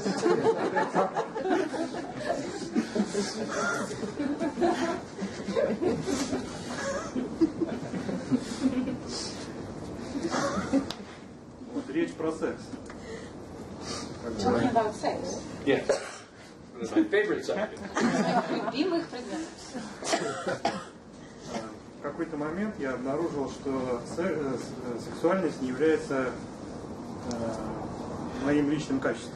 At a certain point, I realized that sexuality is not one of my personal characteristics. То есть вроде это понятно, но на самом деле это не было мне понятно. On the one hand, it's obvious. On the other hand, it wasn't obvious to me then. То есть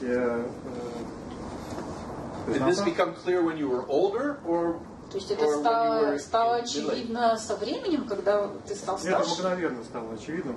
Когда? Ну, это мгновенно стало очевидно. No, it became obvious instantly at a certain point. Okay. Yes. И когда это стало очевидно, When it became obvious, что это абсолютно общее качество, которое обладают все, ну, that it is a general quality that everybody абсолютно possesses одинаково. in equal measure. I don't understand. What is the quality that everyone has? Sexuality. Oh, yes. But it's not in equal measure. Нет, оно не в равной мере. Не в равной мере, но как основа, сама вот Not in энергия, equal measure, but as a basis. оно свойственно любому человеку. Эта энергия свойственна любому It's человеку. an energy that is natural to every organism. That's inherent. Okay. To some degree. До определенной степени.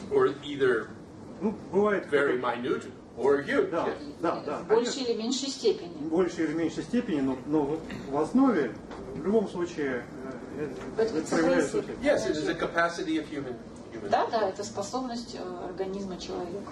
И когда я это увидел, я увидел также, как много вот страданий, целые годы страданий, причинило мне вот непонимание этого. When I realized that, I realized at the same time how much suffering was connected with it. То есть мне казалось, что это какое-то мое особенное качество. I had thought before Отсюда that всякие сравнения. it's a special kind of characteristics of mine. Hence, comparison. И огромное количество всяких идей и мыслей. And all kinds of ideas and thoughts. So, is what you're saying that the suffering arose from the sense that you should be different than you are? То есть страдание возникало из чувства, что тут должен быть другим, чем ты есть на самом деле. И это тоже. И страх. That too, and the fear. Well, the fear comes out of that, but Да, страх из этого следует. Да. Из этого вытекало много всякого: ревность, Jealousy, значит, зависимость, привязанность. and attachment. All these things were connected with it. It came out of it. Ну, очень много всего того, что Lots of different на самом деле собственно, вот с сексуальностью не было никак связано. Which wasn't directly connected to sexuality. Okay. Хорошо. И в один момент это просто все рухнуло. Все вот эти вещи, все вот это, все, ну, то есть, ну, скажем, все страдания, которые за всю, ну. At a certain point, all these things, they just crumbled. All this suffering. Я понял, что это очень красивое просто явление. And I just realized it's a beautiful phenomenon. Не связанное ни с какими концепциями. Not connected to any concepts. Ну вот. И, ну, как бы, я понимаю, что это такой уровень, скажем, ну, такой очень простой, да, пример. I understand that it's a very simple example. And a simple way of putting it. Я подумал, что, может быть, принципиально можно таким же образом увидеть все те проекции, которые связаны, ну, с разными другими видами непонимания. I was wondering if I could see in the same way, as I saw the sexuality subjects, all other misunderstanding stuff. Perhaps. Or other things That could happen. suffering. Возможно, да, такое может То быть. есть это видение, это, ну, за счет этого же видения, как бы, это возможно. I mean, with the help of the same vision, the same angle. Yes, but what you saw regarding the sexuality Просто то, что ты увидел относительно сексуальности, came in a moment of seeing. произошло в момент видения. It was a happening. Это произошло в моменте. And that happening could happen with anything. И такое может произойти с любым другим аспектом. Хотя это видение, оно остается, оно настолько простое, что оно остается, то есть и сейчас это непонятно. Ну, видно. Although this vision is so simple that it's still with me, I can still see it clearly. Yes, but the important point is that that vision was given to you. Важно что понять, что это видение было даром тебе. You did not manufacture it. Ты его не сделал, не создал. So you can't manufacture it Поэтому over его here невозможно because you didn't создать manufacture it with the sexuality. для каких-то других сторон твоей жизни. Потому что ты для этой стороны его не создал. Я это понимаю. Пришло. So the same gift can be given here as was given for the sexuality. Такой же дар может быть дан в другой какой-то области, как он был дан в Я об этом сексуальности. спрашиваю. At Yes, any that's what moment. I'm asking about. At any moment. Да, в любой момент, возможно. No limitation. Никаких ограничений.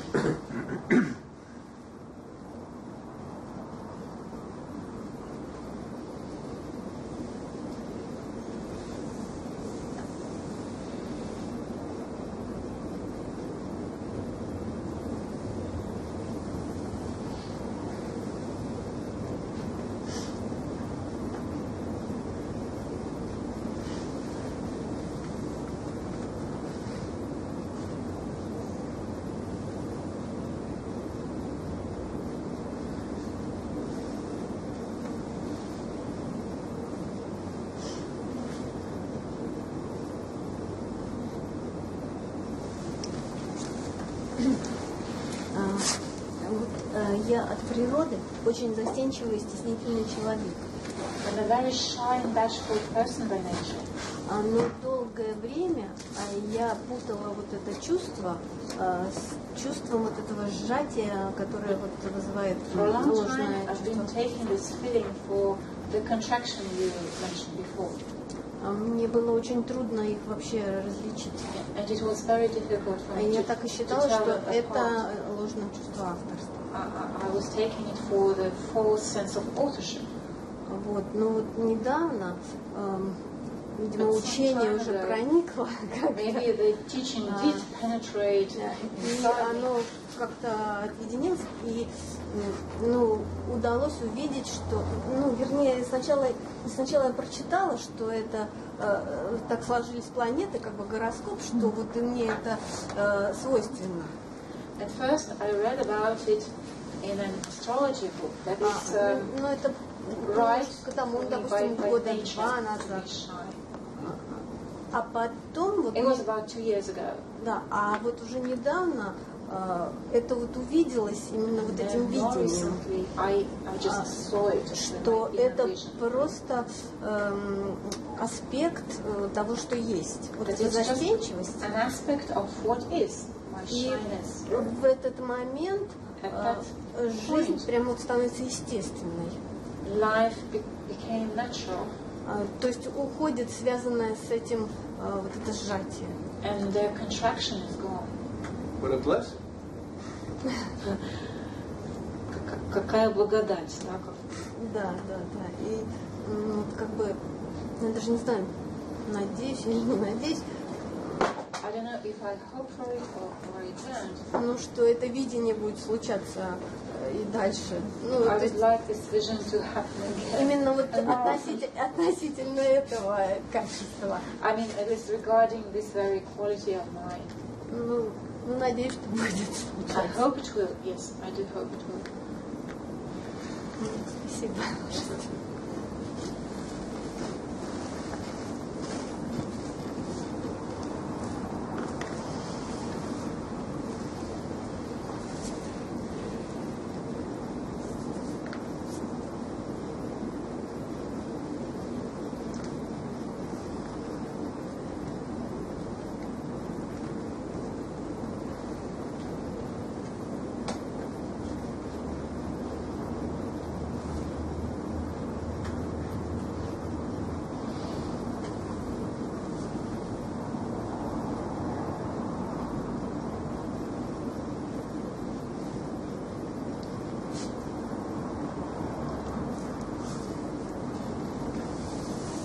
For me, this is exactly what attracted me to this teaching so strongly.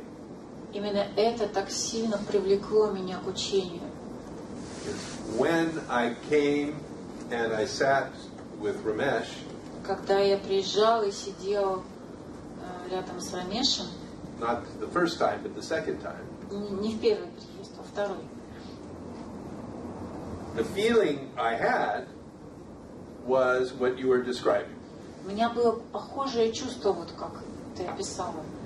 That my characteristics that I didn't like about myself, что те качества, которые мне в себе не нравились, in the space, в этом пространстве с ним, with Ramesh, с Рамешем, I felt acceptance.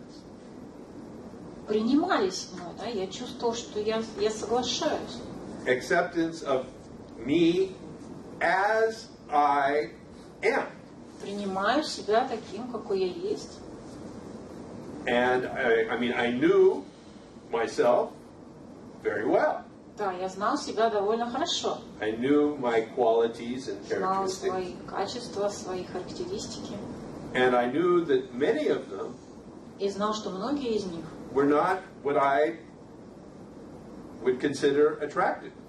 не совсем, что многие из них нельзя назвать привлекательными. I mean, these were things that I felt I should not be. Я чувствовал, что я не должен быть таким. That I should be better than this. Должен быть лучше.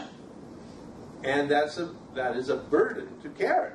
Это груз, который приходится нести, да, это тяжелый груз. Because it is an underlying suffering. Потому что, по сути дела, это такое внутреннее постоянное страдание. And when I sat with Ramesh in that space, В присутствии Рамеша, да, когда я сидел в его I пространстве, experienced this quality of acceptance я испытал это чувство приятия, in which I was okay as I am. когда со мной все в порядке, вот такой, какой я есть. And this was wonderful. Хорошо, это было просто здорово. And I would, if I had to define love, Если бы нужно было дать определение любви, I would say this is love. я бы сказал, что это она и есть. Nothing was expected or demanded that I change Не требовалось, чтобы я изменился, in order to earn this love чтобы заслужить эту любовь or to be worthy of it, или быть ее достойным. but as I was, Какой я был, with я all был хорош. these limitations, Со всеми своими ограничениями, all of my sins, со всеми моими грехами, and there were many. которых было много. Even with those, I was При всем при этом not great, wonderful, fantastic. я не был великим, потрясающим. I was okay. Я был просто нормальным, As I was. таким, каким я был. And that was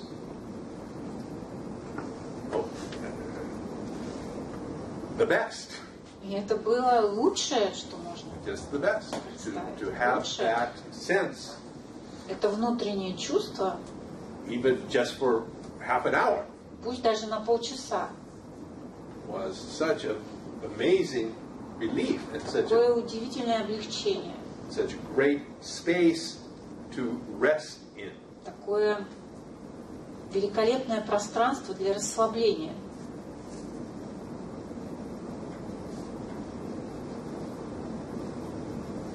Это вот как раз то, что и я чувствую, это приятие. Yeah, that's exactly what I'm feeling. Acceptance.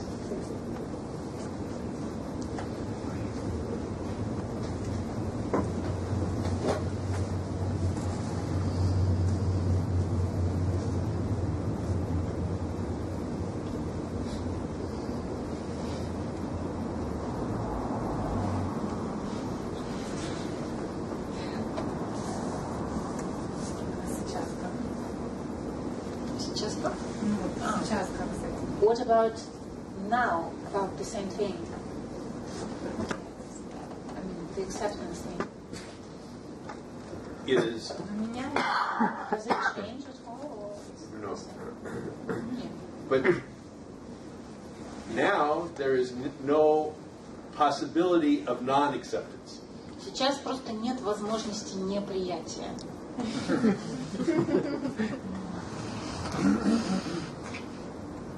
То есть это вот случилось вот тогда, вот, когда с вами сидел, раз, So when it happened the second time you visited Ramesh, it stayed forever. No. Нет. No, it was gone as soon as I left. Нет, как только я As soon as I уехал drove тогда, away. оно ушло. Это чувство.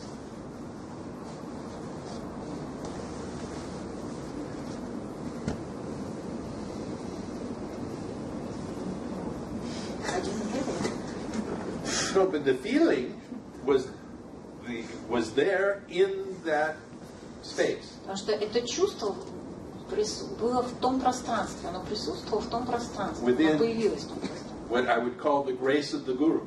В милости гуру, да. There was the experience of this. Это было переживанием приятия.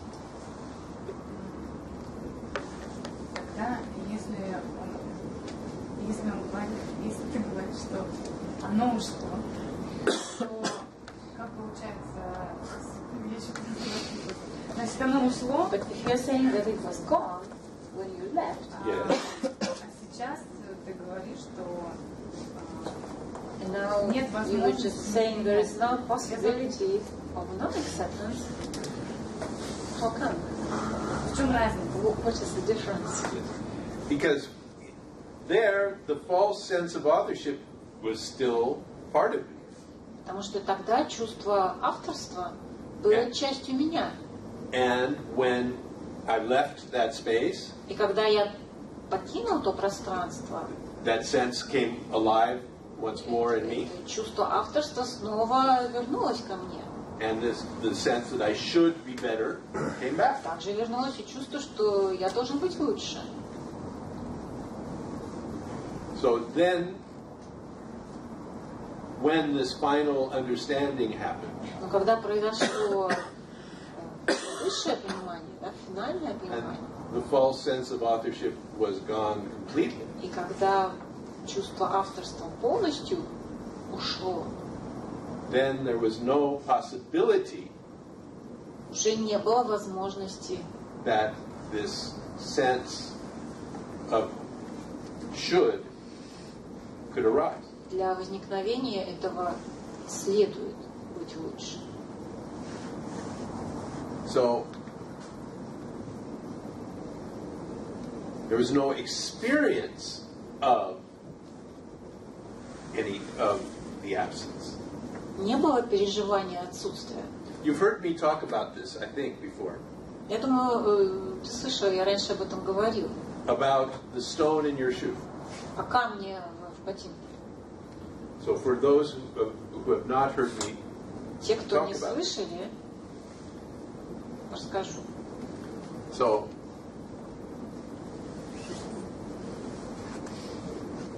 who has not heard me talk about the stone in the shoe? Кто не слышал эту историю про камень в Okay. ботинке? So today you have walked around all day without a stone in your shoe. Is this correct? Сегодня ты целый день ходила без камня в ботинке. Это так? Yes? Да?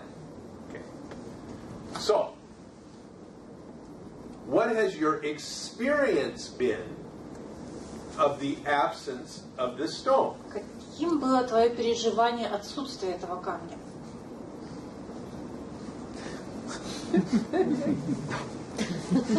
No experience. Никаким. Nothing. Не было переживания. But if you went into a room with people Но если ты зашла в комнату, где много людей, and everyone had a stone in their shoe, и у каждого был бы камень в ботинке, and they would say, "You see this lady? они бы сказали, видите эту She's женщину? walked around all day without a Она stone in her shoe." весь день ходила, и у нее не было камня в ботинке. And everyone will come to you and say, "What was it like? И они бы подходили и спрашивали, а как это было? Tell us about it." Ну, расскажите нам об этом. But there's really nothing А to tell about it. рассказывать-то нечего, It was simply absent. потому что камня просто не было. Now, when you do have a stone in your shoe, Но когда у тебя есть камень в ботинке, and you remove the stone и ты его вынимаешь briefly, на некоторое время, there is an experience of the presence of the absence of the stone. на некоторое время возникает чувство отсутствия присутствия камня. And you go, ah. And you can talk about this. И вот об этом вы уже можете рассказывать. It felt Вам уже есть wonderful. о чем рассказать. It Потому что это felt- было потрясающе. It felt great. Это было здорово. But it was the same state as your state all day today, Хотя, по сути, это было то же состояние, как сегодня целый день, which did not feel great. которое не ощущалось как потрясающее или особо классное. Because what feels great is the presence of the absence. Потому что классным ощущается присутствие отсутствия.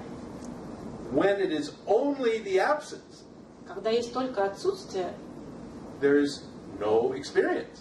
переживаний нету. So with Ramesh, I experience the presence of the absence of the should. Поэтому в присутствии Рамиша я испытал отсутствие присутствия камня в ботинке. And it was wonderful. И это было здорово. And then it came back. Но затем это вернулось, And then it went ощущение. away again. Потом оно снова уходило, возвращалось.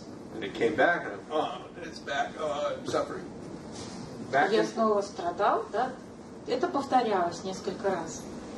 Now, Теперь же, for 30 years, уже лет 30, there has been no stone. камня не было. And okay, yes. Это так? But there is no experience of the absence. Но нет переживания отсутствия. So that's what I was saying. Я это хотел сказать. There's no possibility Нет возможности of it. для него, It simply is not there. потому что его просто нет.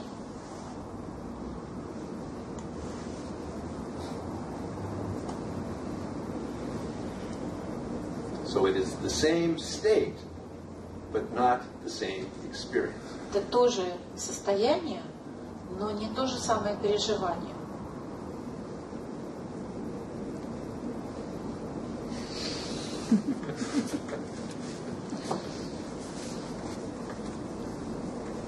Скажите, а камень резко пропал из ботинка? Или он становился все меньше и меньше и меньше? Has this stone disappeared completely at once, or has it been getting smaller and smaller and more gradually? It did get smaller, Он становился меньше постепенно, and then it was gone. а потом резко исчез. So what I say is that the journey to the edge of the cliff is progressive. То есть путешествие к краю скалы прогрессивно, The но last постепенно. Но последний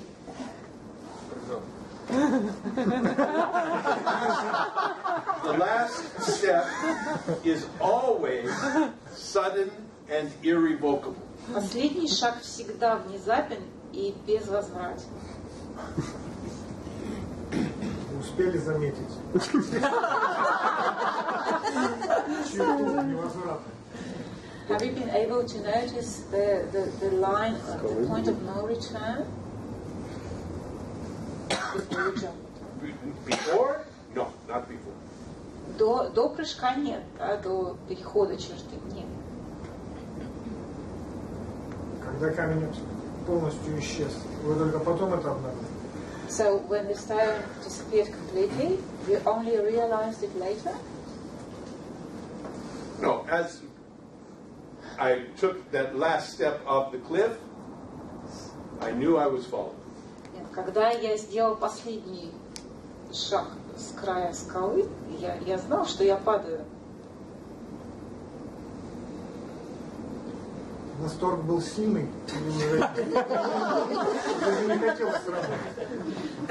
Was the joy great, or you didn't have to feel that anymore? No, it was actually a very frightening experience. На самом деле это было очень пугающее переживание. But everyone's experience is different. Но у каждого это по-своему происходит. And the emphasis of this teaching is not on the step over the cliff. И акцент в учении делается не на шагании с края скалы в пропасть. The emphasis in this teaching is on you. Акцент делается на тебе, Where you are now. на том месте, где ты находишься прямо сейчас. And that's the only thing the teaching is concerned with. Это единственное, чем интересуется учение, чем занято учение. Who are you? Кто вы такие? What is happening with you? Что происходит с вами?